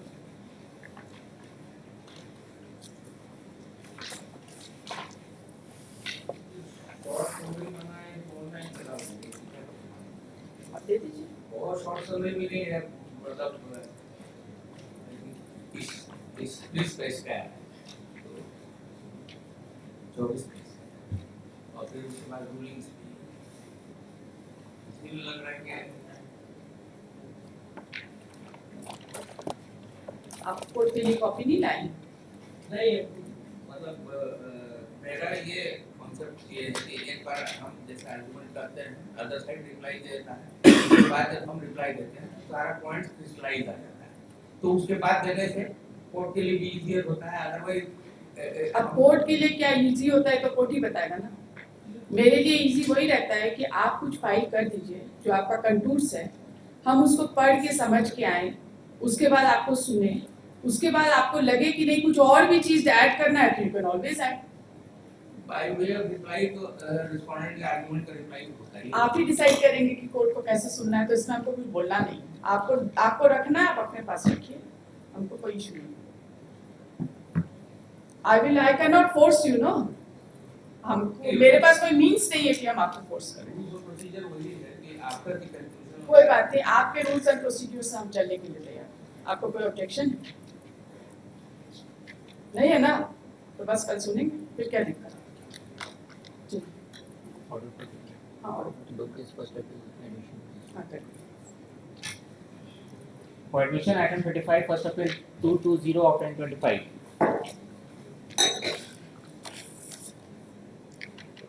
AP number 220 of 25.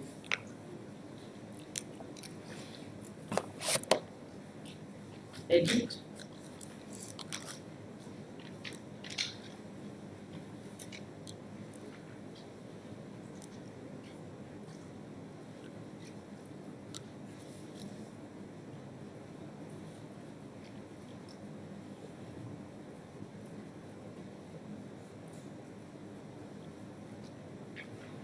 इस स्पेशल लैंड एक्विजिशन ऑफिसर तो स्टेट ही रिप्रेजेंट करते हैं ना, special land acquisition officer state ही रिप्रेजेंट करते हैं.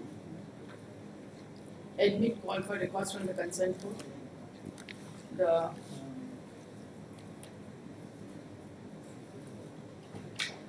nobody appears on behalf of the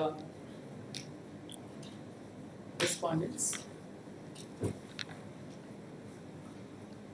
Let a copy of this order be forwarded to the office of Permanent Advocate General to ensure appearance of the counsel for the state and the next date. Item 26 Close for this case on 1st of April. Committed. Item 26 for April 221 of 1025.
Commercial court का judgement यहाँ पर कैसे challenge हो?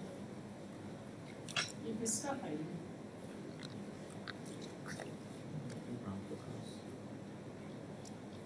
समीर वर्मा. जरा इसको देखिए तो. ये फर्स्ट अपील यहाँ लाइव करके रखिए. कमर्शियल कोर्ट का मनी सूट है. वो कमर्शियल तो डिवीजन बेंच पे जाएगा. कमर्शियल कोर्ट का तो डिवीजन बेंच पे जाएगा. डीबी में तो जाएगा, लेकिन जो 1 करोड़ से कम का होता है अमाउंट, वो वहाँ सब जज के यहाँ फाइल होता है और उसका एपेलेट अथॉरिटी डिस्ट्रिक्ट जज है. तो ये तो 1 करोड़ से कम का है. थोड़ा सा देखिए. इसको स्टैम्प पे फोटो कॉपी दिलाइएगा, ये दिखाना जरूरी. For hearing on order 14 on Rule 11, Item 37, second appeal 630 of 2015.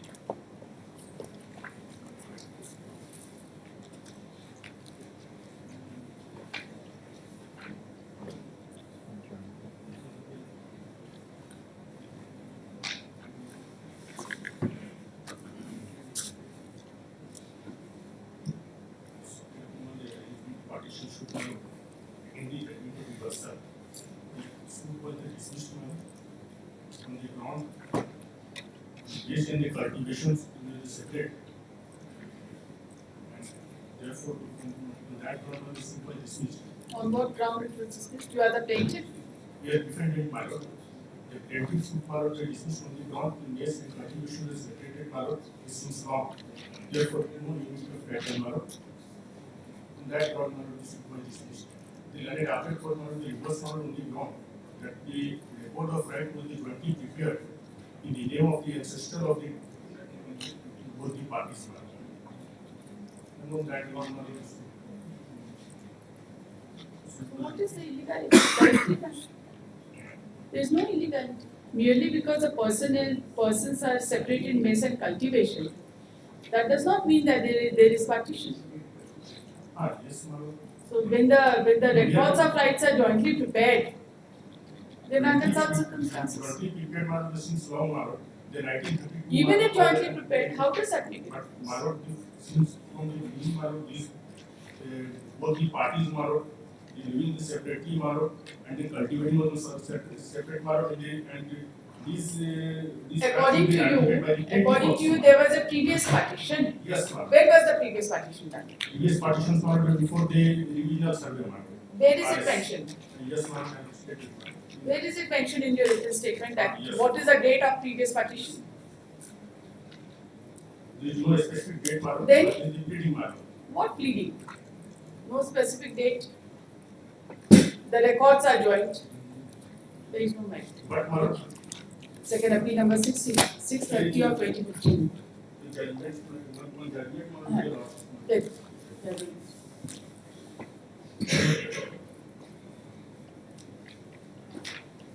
Another judgment. Which para are you referring? Yes. Paragraph 39. 49. 40.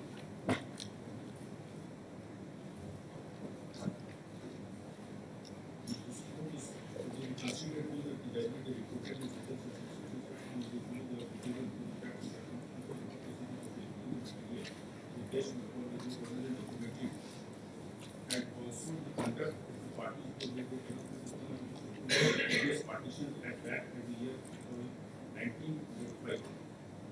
That is the prior traditional services by both the courts. Both the sum of the actual other numbers that have been directly recorded, but the position has been found separately, and it has also been proved that the parties were separate in all respect, and that there was previous partitions prior to 1905 to come to these findings. The High Court have taken into consideration both oral and documentary evidences that placed in the court. In view of the proportion of facts and circumstances of the court, it is considered that the High Court has not taken the ruling that there was the previous partitions prior to the traditional survey in the year 1905. My case, my lord. My case, my lord, the defendant's case, my lord, prior to original survey, both the parties were separated, and yes, in the cultivation, my lord, separate, my lord. It is from the trial court judgment, my lord, page 28, my lord. Issue number 3, paragraph 15, my lord. Issue number. Issue number 3, my lord. Paragraph 3. Paragraph 15, issue number 3. May I read it? इस बात की बिंदु इस आशय पर बना है कि क्या रिवीजन सर्वे के थ्रू के हिस्सेदार के बीच में शर्माना हुआ द्वारा हो चुका था। यह बात बिंदु ये न्याय निर्णय के लिए एक महत्वपूर्ण बात बिंदु है। इसे साबित करने का भार प्रतिवादी गण पर है। इस संबंध में प्रतिवादी गण की ओर से परीक्षित कराए गए प्रतिवादी साक्ष्य संख्या 6 रोकन उड़ाव दोषियों इस बात के प्रतिवादी हैं ने अपने मुख्य परीक्षण के खंडीकृति में बताया है कि विवादित भूमि के खाता नंबर 44 के प्लॉट नंबर सेशन टोटल रकबा 2.48 एकड़ को छोड़कर सभी विवादित भूमि का सभी हिस्सेदारों के बीच आरएस खतियान बनाने के बंटवारा हो गया है। यह खतियान की कबियत थाने के सभी हिस्सेदारों का कब्जा दर्ज है। इसी साक्षी ने अपने साक्ष्य के खंडिका 4 ने बताया है कि खाता number 44 plot number session total रकबा 2.52 एकड़ जमीन के आरएस खतियान बनाने के बाद सभी हिस्सेदारों के बीच बंटवारा हो चुका है तथा सभी हिस्सेदार शांतिपूर्वक अपने अपने हिस्सेदार में दखलदार रहकर खेती बाड़ी करते आ रहे हैं। इस साक्षी के साक्ष्य का समर्थन प्रतिवादी साक्ष्य संख्या 2, 3 और 4 ने भी किया है। इन तीनों साक्षियों के अपने साक्ष्य ने स्पष्ट रूप से कहा है कि विवादित जमीन का बंटवारा आरएस के सभी हिस्सेदारों के बीच हो चुका है। प्रतिवादी साक्ष्य संख्या जो स्वयं इस बात के प्रतिवादी ने अपने प्रति परीक्षण में खंडिका 17 में बताया है कि रिवीजन सर्वे का पहला बंटवारा इससे में हुआ था जटूराम, उदयपुराम, गोपालपुराम, काटपुराम और चिरपुराम 5 हिस्सेदार थे। सभी को 8-8 एकड़ जमीन हिस्सा में मिला था। इस साक्षी के कथन के अनुसार सभी हिस्सेदारों को 8-8 एकड़ जमीन हिस्सा में मिली थी, अर्थात 5 हिस्सेदार तो 8 गुने 5 40 एकड़ कुल जमीन होती। बात संख्या 7 जो इस बात का वादी है। साक्षी के अनुसार खाता संख्या 44 में 36.7 एकड़ तो खाता संख्या 90 में 8.4 एकड़ कुल लगभग 45 एकड़ की जमीन होती है। इसलिए इसके अनुसार प्रतिवादी साक्ष्य संख्या 6 का कथन है कि सभी को लगभग 8 एकड़ जमीन हिस्से में मिली थी, लगभग सत्य प्रतीत होता है। इसका तात्पर्य यह हुआ कि डिविजनल सर्वे के पहले पक्षकारों के बीच बंटवारा हो गया था। वादी साक्ष्य संख्या 7 में था। दूसरा इस बात पर वादी ने अपने मुख्य परीक्षण में खंडिका 5 में बताया कि खाता नंबर 44 और 90 की जमीन पर दोनों पक्षकारों का संविदा पैतृक संपत्ति है। उपरोक्त जमीनों का बंटवारा न तो खतियानी रैयतों के बीच दोनों पक्षकारों के बीच हुआ, लेकिन ये सुविधा अनुसार अलग अलग खेती बाड़ी काम अधिक जमीन पर कर रहे हैं। सभी साक्षियों ने अपने कृषि परीक्षण में खंडिका 16 में बताया है कि सभी लोग सुविधा अनुसार अलग अलग जोड़ तोड़ करते हैं। करीब 12-13 वर्ष से अलग अलग जोड़ तोड़ करते हैं। मैं खाता नंबर 24 की जमीन जोतता हूँ, मैं 4-5 उपला का जमीन जोतता हूँ। मेरे पिता इस जमीन को जोतते हैं या नहीं मैं नहीं जानता। मैं भैंस जोता जमीन जोतता हूँ। यह साक्षी दूसरों इस बात के वादी है। तो साक्षी ने यह तथ्य साबित है कि सभी पक्षकारों का जोड़ तोड़ अलग अलग है और वादी 12-13 वर्षों से खाता नंबर 44 की जमीन पर खेती बाड़ी करते आ रहे हैं। इसका तात्पर्य यह हुआ कि सभी हिस्सेदार लोग अपनी अपनी सुविधा के अनुसार बंटवारा करके अपने अपने हिस्से की जमीन पर खेती करते चले आ रहे हैं। बात साक्ष्य संख्या 7 जो स्वयं इस बात की वादी है वो स्वयं वर्ष 2010 में हुआ। इससे 12-13 वर्ष अर्थात 1997-98 के वादी को अपने अपनी जमीन के सुविधा अनुसार अलग अलग कर रहे हैं। वादी के यह बात 2005 में There is no finding that they were dealing with the property separately. ये जो जजमेंट है ना, इसमें they were dealing with the property separately. सब आपस में बेच रहे थे, एक दूसरे को दे रहे थे, ट्रांसफर कर रहे थे। इस तरह का कोई फाइंडिंग नहीं है, इस तरह का कोई एविडेंस नहीं है। But another judgment of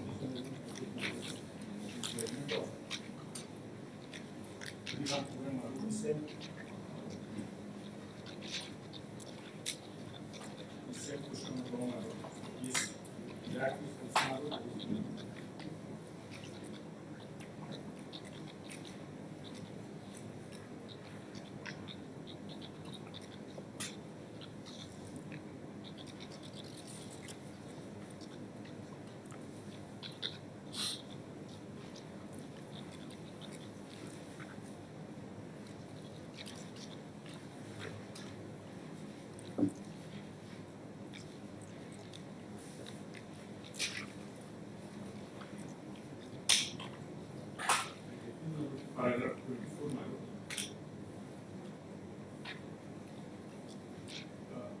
last paragraph.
Heard the learned counsel speaking on behalf of the appellant.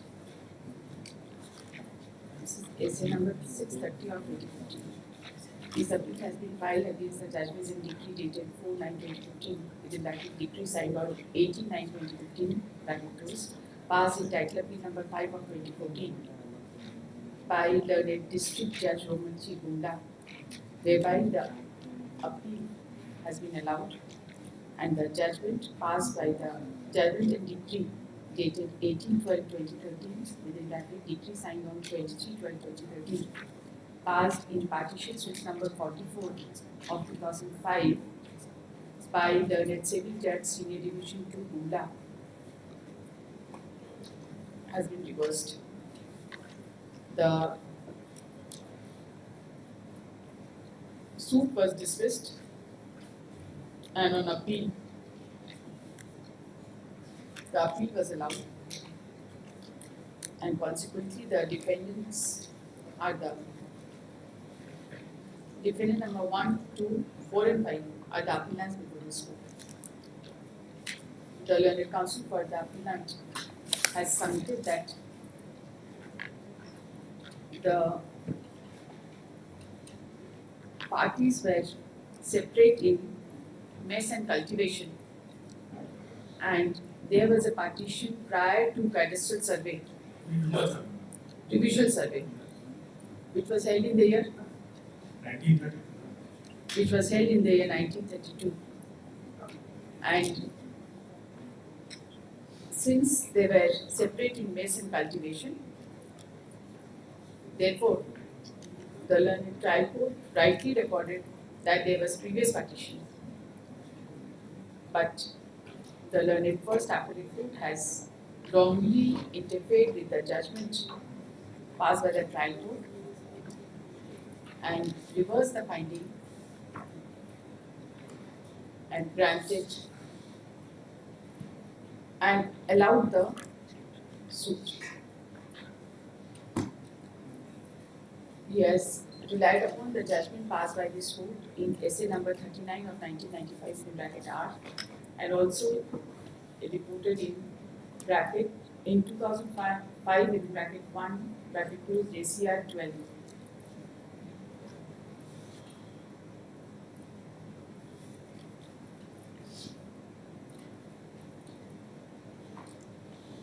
The judgment passed by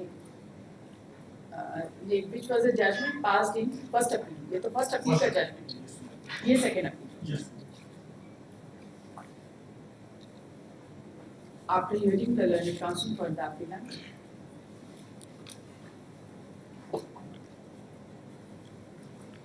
this court finds that the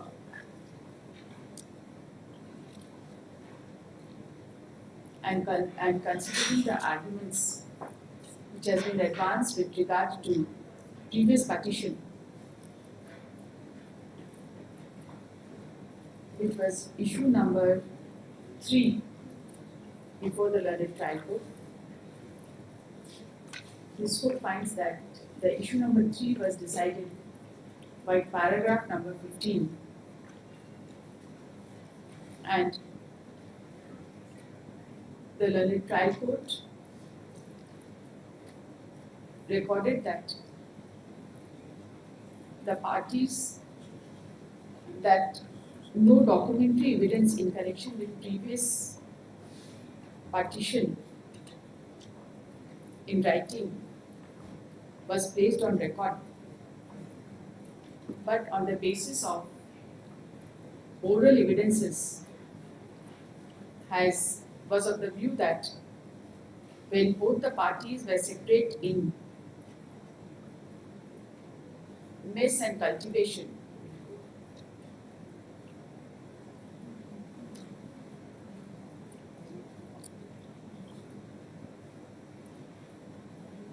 since prior to 1964, it will be assumed that there was previous partition between the parties. The court also referred to Exhibit 1, 1 by A, 2 and 2 by A, and observe that the same do not prove that there was no previous partition between the parties.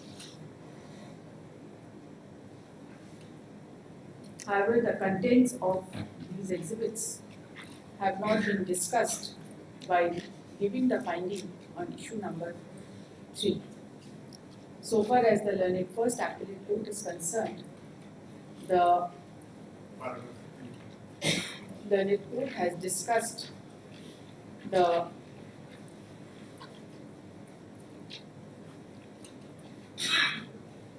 documentary evidences and observed that there were several recorded tenants with respect to Khata number 44 and 90. And the plaintiffs and descendants and the defendants are the descendants of those recorded tenants. The plaintiff claimed that there was no partition, and the defendants claimed that there was partition, and that the witnesses of the plaintiffs stated that the plaintiffs and defendants were cultivating the land in accordance with their convenience. The revenue receipts showed that even the evidence of a defendant who produced the exhibit, who produced the revenue receipt, it showed that the rent was being jointly deposited by the parties.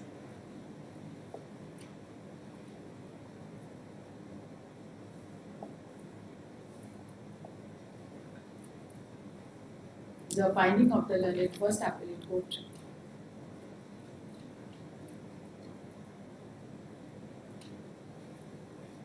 in paragraph 13 is quoted as under.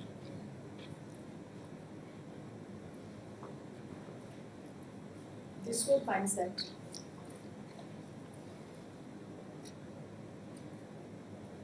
the learned first appellate court has duly discussed the documentary and oral evidences to come to a finding that there has been no partition by Mix and Lord, and there was unity of title and unity of possession with respect to the suit property.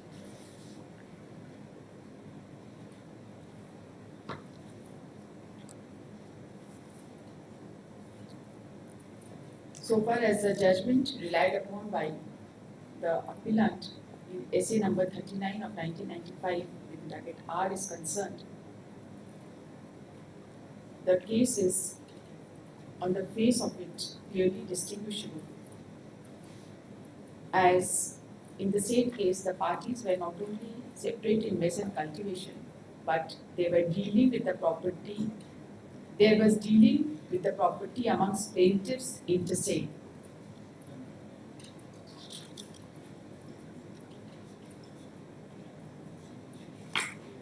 No such fact has been pleaded and no such evidence has come up so far as the present case is concerned.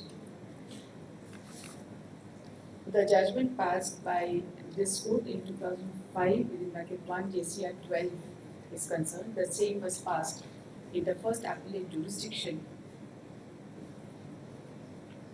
and in the said case, in the cadastral survey operation, separate possession of respective descendants was also recorded, apart from being parties separate in mess and property.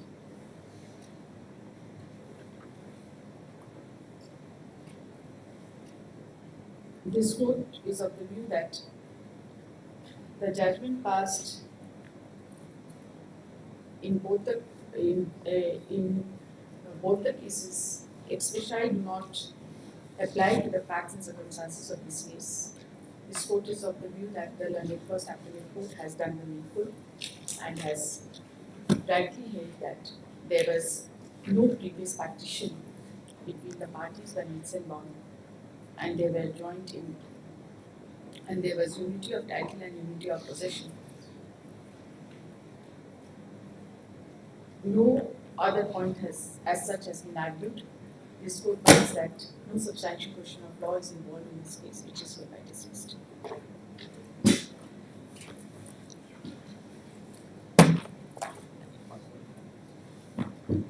Also case item 36, 1st April 221 of 2025.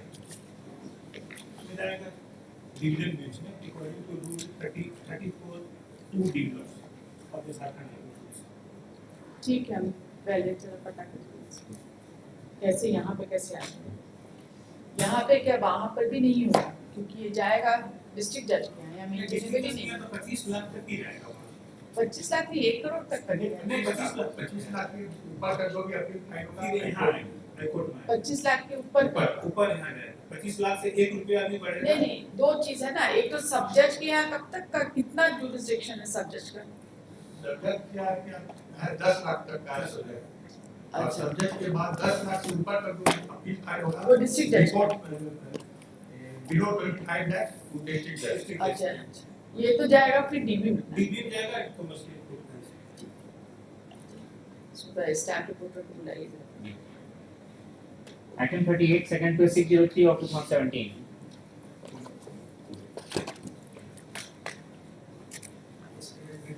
ये आप हैं क्या इस case में? 36 lakh.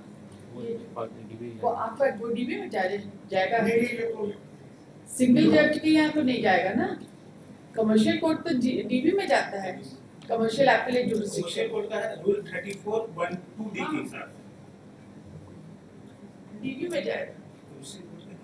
DB commercial court का appeal से first appeal यहाँ नहीं लगता, कमर्शियल अपील ये लाइक बनेगा। ये पूरा नोमेनक्लेचर ही अलग है, उसका लिमिटेशन अलग है, उसका सब कहानी अलग है। लॉ में डीबी रहता है। लॉ में पूरा ठीक है, हम लोग देखते हैं स्टैम्प रिपोर्टर। क्या चीज? आप क्या चीज का आप इतना टाइम लेते हैं आप?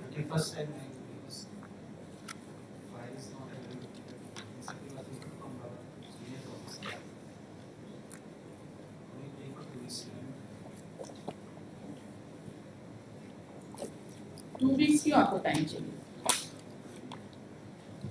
वकालतनामा है ना आपका, आपको सॉफ्ट कॉपी दे देते हैं, आप तैयार हो जाइए, इनका सॉफ्ट कॉपी प्रोवाइड कर दीजिए, ठीक है? 2017 का है ना, इतना लंबा टाइम नहीं देते। आप अपना मेल आईडी दीजिए, इसका तो रिकॉर्ड, इसका तो इसके साथ मिल जाएगा ना, एनक्लोजर के साथ। है ना, स्कैन कॉपी है तो तुरंत ही मिल जाएगा, इसके लिए आपको इतना परेशान होने का जरूरत नहीं।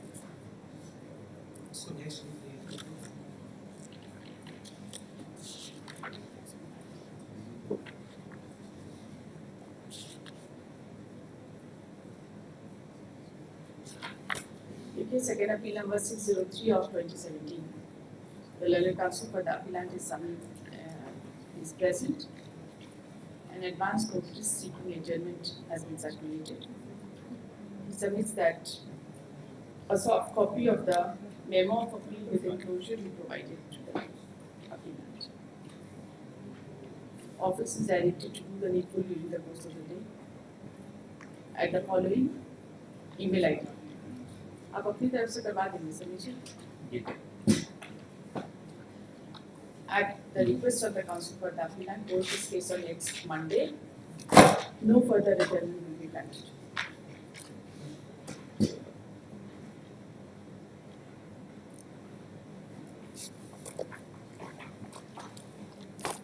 Item 39, 2nd to 50 of 2018. It is second appeal was dismissed by default on account of non-compliance of the last dismissal. They are allowed to file CMP for resolution of second appeal, and during the pendency of the CMP lawsuit, the appellant number 1 and 8 died, and the appellant lawsuit filed an application for substitution lawsuit on account of death of appellant number 1 and 8, which was a law. Once again, lawsuit are being permitted to file substitution petition lawsuit. This is the first time lawsuit. Within two, I am praying only 2 weeks lawsuit. Whom are you representing? Lord, I have received today Wakalatnama on behalf behalf of some of the respondents who are there.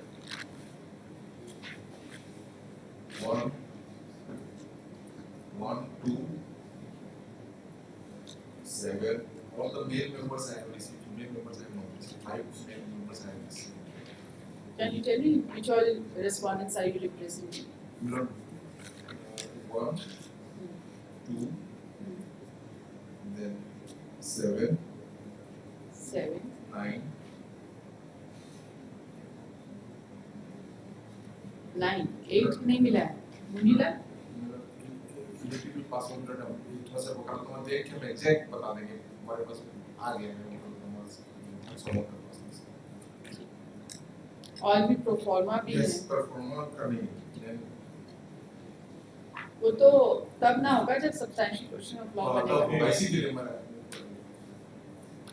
इधर तो आप थोड़ा लिख के दे देंगे कौन किसकी yes किसकी आई विल व्हाट्सएप आप भेज दीजिए। अभी कॉपी लीजिए ना, लिख के दे। फाइल ठीक है। Second appeal number 50 of 2018.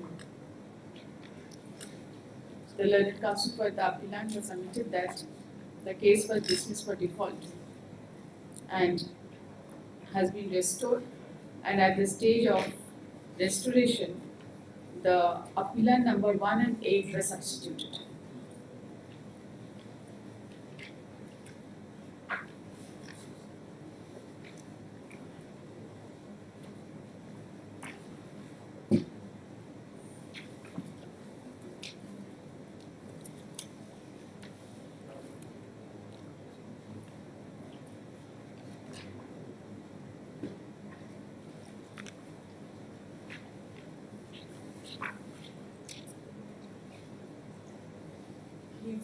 He prays for some time to take steps in connection with appellant number 1 and 8.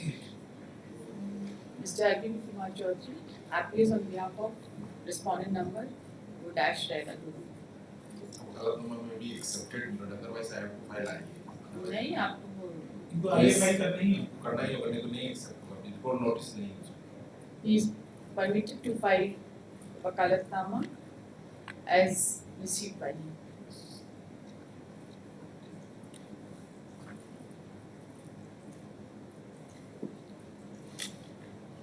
Monday? Me too is इनको देखना चाहना। देवघर से आना अब ऑलरेडी अवेट कर चुका है। जनवरी 25 में आपका ये रेस्टोर हो गया है, उसके बाद से क्या कर रहे हैं? नहीं हम लोग खबर किए हैं। खबर किसको करेंगे आप? क्लाइंट को करते हैं। हाँ, ऑलरेडी अवेट हो चुका है। अवेट हो चुका है, इस तरह से टाइम नहीं देंगे आप। ट्यूसडे रख दे, Tuesday post on Tuesday.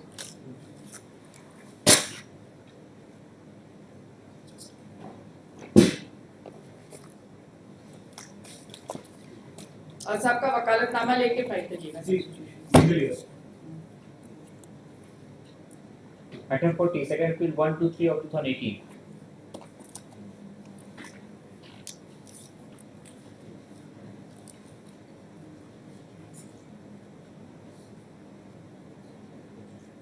Who's for the appellant?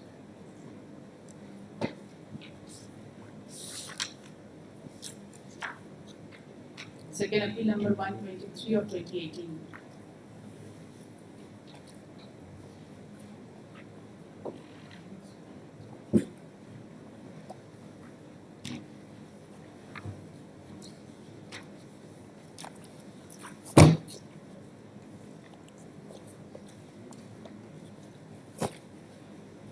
Counsel for the appellant is absent.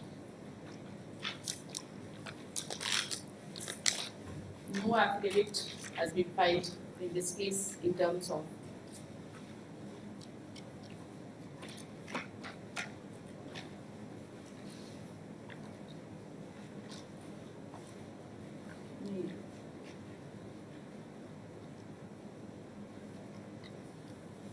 on the last date when the case was taken up, on 16/12/2025, the counsel for the appellant was not in a position to give the date of death of appellant number 1, 7 and 8, and also was not in a position to answer as to whether appellant number 1, 7 and 8 had expired prior to 21/3/2025. as the order of restoration was passed, restoration of the second appeal was passed on 21/3/2025 in CMP number 62 of 2020. Today, when the case is taken up, appellant is absent. No request for adjournment has been circulated. This appeal is dismissed for non-prosecution.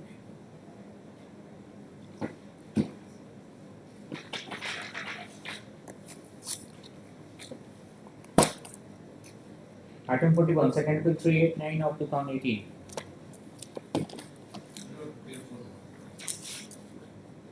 आपने कोई circulate किया है? कोई advance notice है आपका circulation का? तो हम आपको टाइम नहीं दे सकते. If you are not ready, you have to pay cost because we spend time in reading files.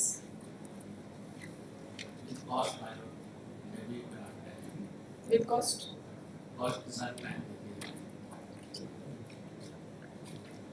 Second appeal number 389 of 2018.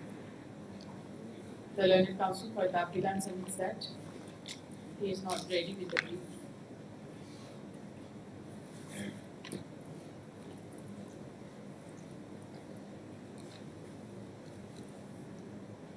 No advance notice has been circulated seeking adjournment.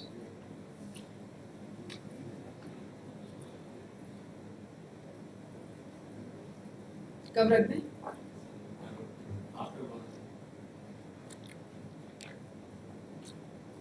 Pose this case on Monday by your last adjournment. Could be cost क्या तैयार हो जाइएगा उसमें. By your last indictments. Item 42, second bill 100 of 2023.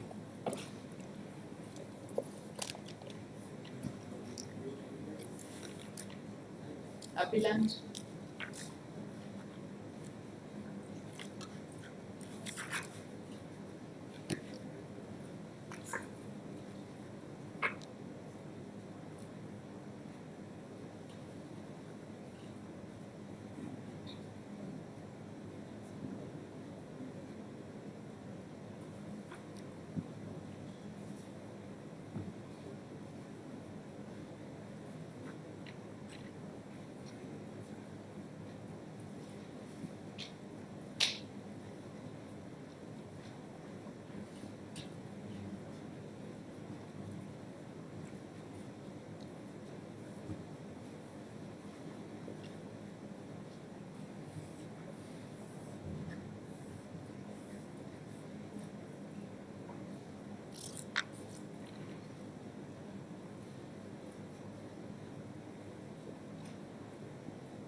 In the second half, we have only writs, because that board has also to be taken care of. From 12:30, we have fixed these matters. Whatever. Yes, please. Defendant's appeal. Now,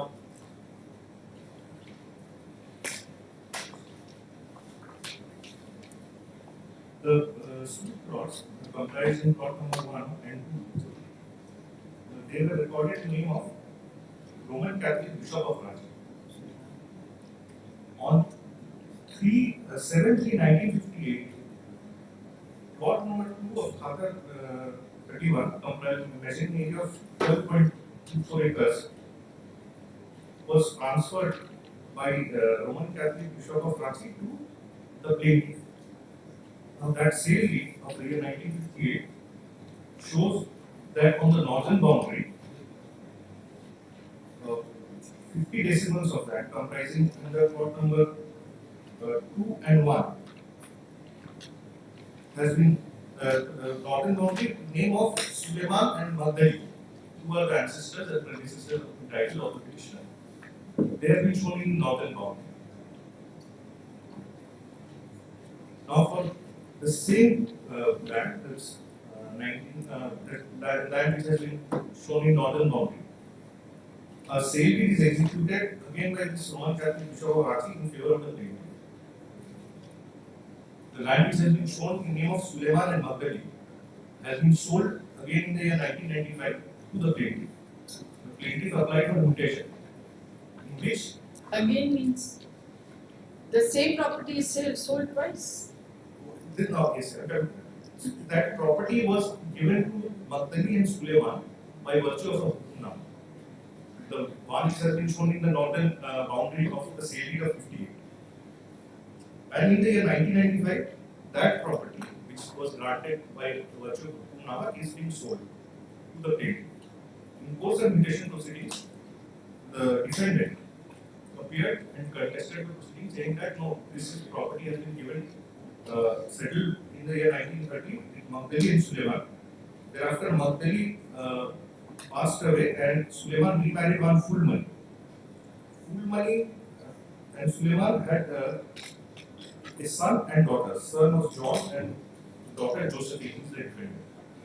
The son, that is John, and full money thereafter executes a gift deed after taking permission under section 46 in favor of the defendant in the year 1988.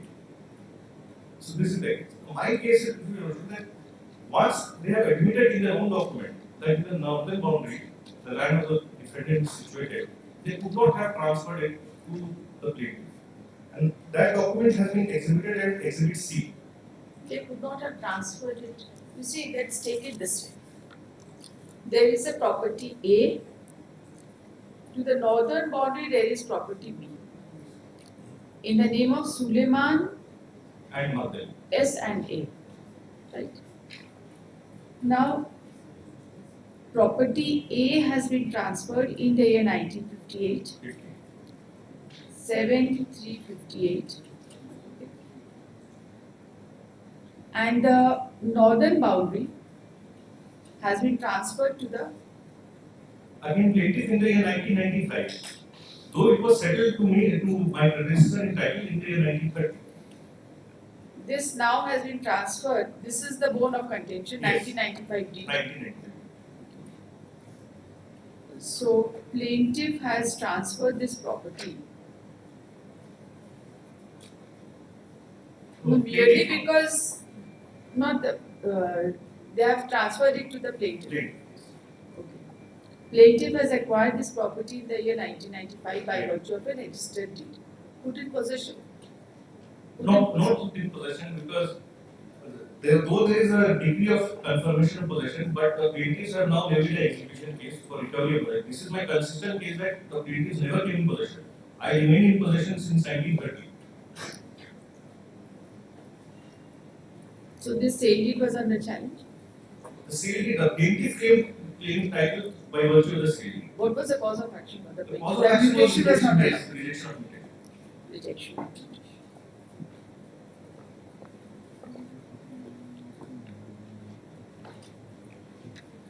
And your title has been denied. My title.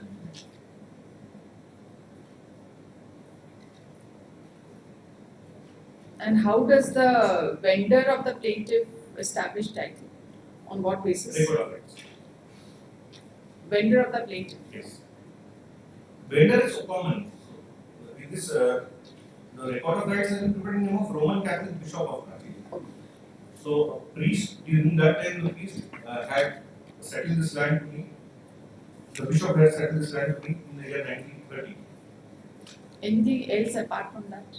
Apart from Adverse Hukum possession is also one of the things.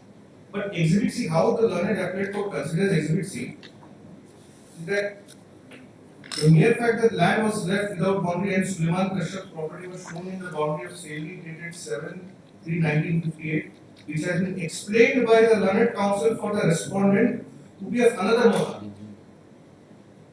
Learned court has to see the document.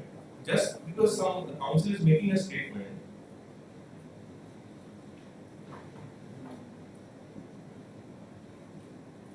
There is also another important aspect of this matter. I had this specific case in my WS that I had inducted a tenant, one Mr. Gandhi. The plaintiff files an eviction suit against him, and that suit was dismissed as there was no relationship of landlord and tenant. That is a separate thing. That will not cut much ice. I was just making one in lordship because I had these two judgments. There are two judgments. One suit was instituted by the plaintiff against my tenant, and another suit was instituted by me against my tenant. All two judgments will be made available to me today after. That is not in exhibit. It is Exhibit I.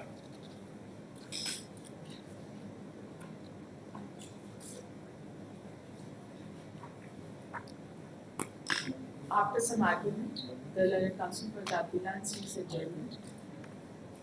He submits that he shall be placing two exhibits during the course of hearing. Who's tomorrow? Actually, I had not seen the notice. Because again, sorry. Tomorrow at 12:30. Okay. बोल 12:30 बजे सब एक ही साथ में order 41 सब एक साथ पहले सप्लीमेंट्री वाला कर लेंगे उसके बाद Item 43, second bill 185 of 2023.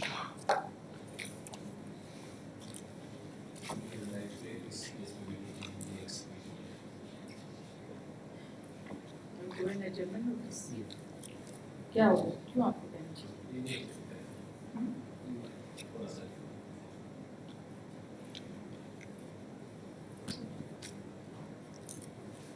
Second appeal number 185 of 23. At the request of the counsel for the appellant, who has circulated advance notice seeking adjournment by way of last indictments, the matter is directed to be posted on next time.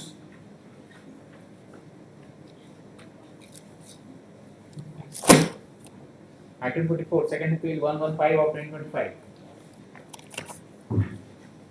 Yes. There is nothing in this appeal. This is my lord, the defendant second appeal, I am sorry, lord, plaintiff second appeal against the judgment of appellant. Suit for a specific performance, my lord, filed by the plaintiff was partly dismissed, directing the defendant, my lord, to refund the amount which was paid at the time of execution of the agreement. Against that, my lord, appeal was filed, which was dismissed. You are the plaintiff. Lost. And the plaintiff. And both the courts have held, Lord, that the plaintiff has failed to prove readiness and willingness on the part of, on his part. Second appeal number 115 of 2025. Heard the learned counsel appealing on behalf of the appellant. This appeal has been filed against the judgment and decree dated 30/4/2025, within bracket decree signed on 9/5/2025, passed by learned District Judge Roman II Hazaribagh, dismissing civil appeal number 40 of 2023 and confirming the judgment and decree dated 26/6/2023, within bracket decree signed on 7/7/2023, passed by learned civil judge within bracket senior division Roman III Hazaribagh, entitled suit number 96 of 2016. The learned counsel for the appellant has submitted that the plaintiff has lost in both the courts, and accordingly are the appellants before this court. He has submitted that the learned courts have recorded that there was no readiness and willingness on the part of the plaintiffs. Para 28, Lordship, may I issue para 28 of the first appellate court.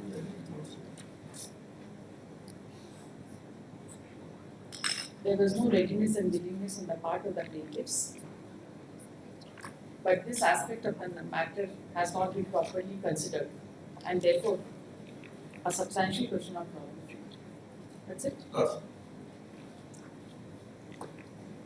After hearing the learned counsel for the applicant, this court finds that the learned appellate court has recorded a clear finding that there was inordinate delay of more than 8 years after execution of the agreement of sale dated 25/2/2008, and after more than 3 years of renewal of lease deed in favor of the original owner on 16/5/2023, the 16/5/2013.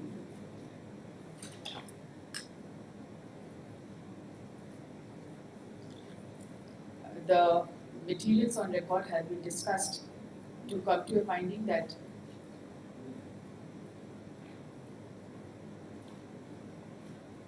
there was no readiness and willingness on the part of the plaintiff with respect to the plea of specific performance of contract.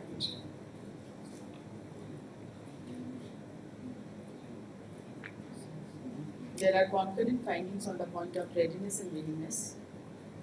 After appreciating the materials on record, no perversity in the matter of appreciation of evidence as such has been pointed out by the learned counsel for the appellant. This court finds no reason to frame any substantial question of law on the point as argued by the learned counsel for the appellant. Accordingly, the subject is hereby dismissed.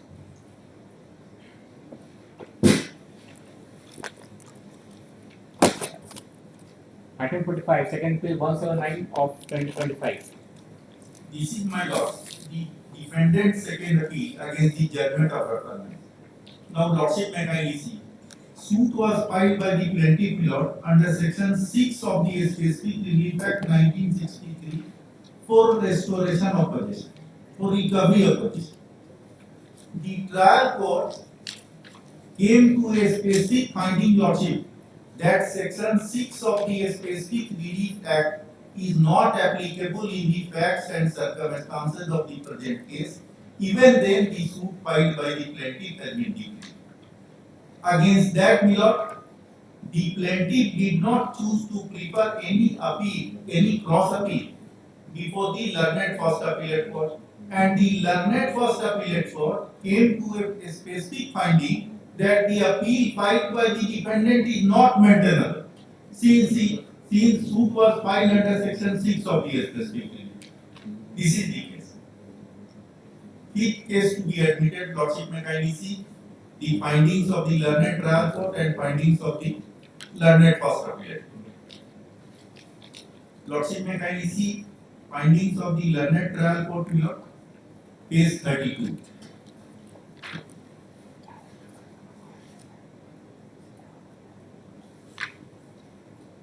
Trial court Lordship. is the yes, please. In the present suit for possession, the material on record shows that the plaintiff was in possession of the property. It was not shown that the defendant had acquired title by adverse possession. No evidence was produced in support of the claim of adverse possession by the defendant. However, the exhibit A, B, B by 2 and C show that these date back to the year 2016 and 2011, and the cause of action is said to be originated on 13/5/2017. Hence, section 6 of the Specific Relief Act is not applicable. But it is, Lordship, but it is admitted position that the plaintiff was ousted from his long settled possession over the suit land on 13/5/2017 by the defendant number 127, and the plaintiff is entitled for recovery of its vacant possession over the suit land. How can it be, Lordship? Once the suit filed by the plaintiff under section 6 of the Specific Relief Act was held not maintainable, and Lord, the appeal filed against this judgment and decree was dismissed on the ground, Lord, that the appeal filed by the defendant was not maintainable, in view of the bar under section 6 subclause 3 of the specific relief. What is 6 subclause? Lordship agreement.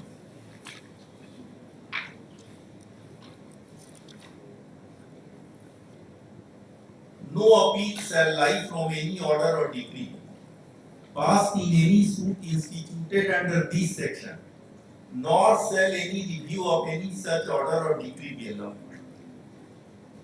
So, my lord, this is not a case under section 6 of the specific relief. No appeal lies. I have seen No, seen it for the first time. No, lordship. If suit filed by the plaintiff under section 6 of the specific relief act was decreed, then my lord, the only remedy is to file civil remedy under section 115. Appeal is not made. Appeal is not.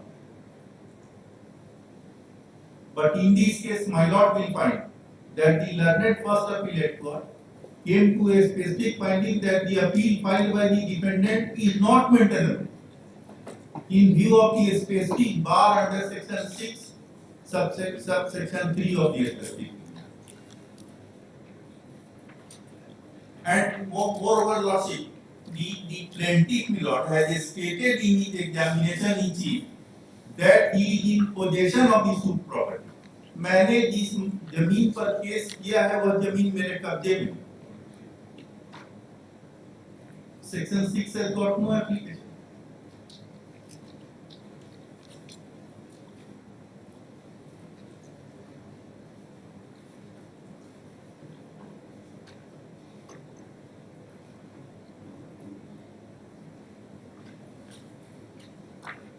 The appellate court has held that it is the section 6 was available.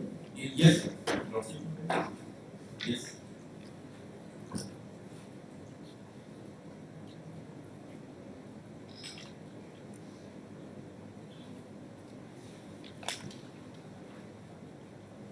Page 28, lordship, fifth line from the bottom.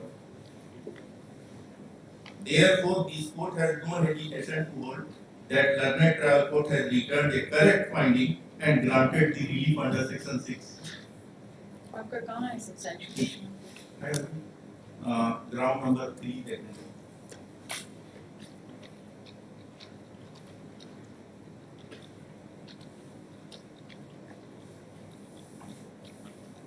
Three and 4 दोनों करते हैं.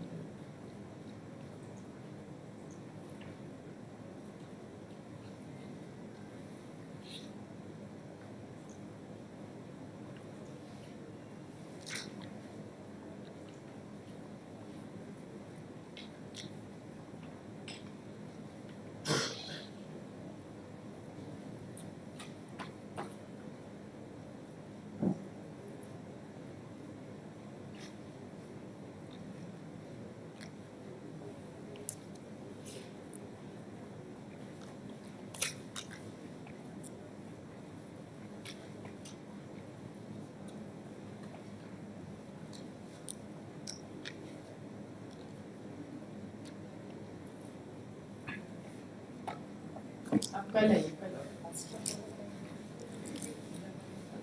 अभी थोड़ा time ऊपर हो गया है. दिखाने में टाइम लगेगा. कल है. ये आप कर दिए जाए. Essay 179 of 2025. The argument has been made inconclusive.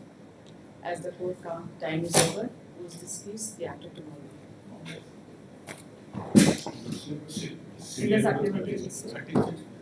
Appeal will lie to the commercial district judge. In view of the notification of हम जान रहे हैं, हमको पता है. 2022. First appeal number 221 of 2025. The learned counsel for the appellant seeks permission to withdraw this appeal by submitting that the appeal could lie before the district judge. He submits that liberty be reserved with the appellant to take appropriate steps as well.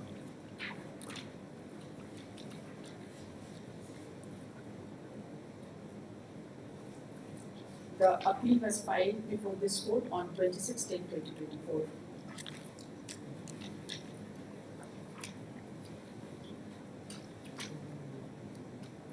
This appeal is, this appeal is dismissed as withdrawn.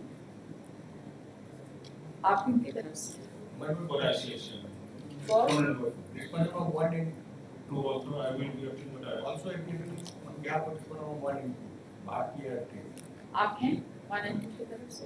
I have instruction, but Mr. So and so has submitted that he has instructions on behalf of respond number 1, 2 1, 2 and 4. and 4. He also submits that the appeal is not maintained.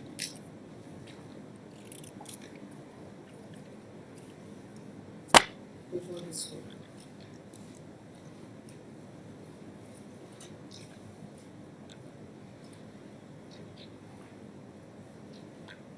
Since the counsel for the appellant is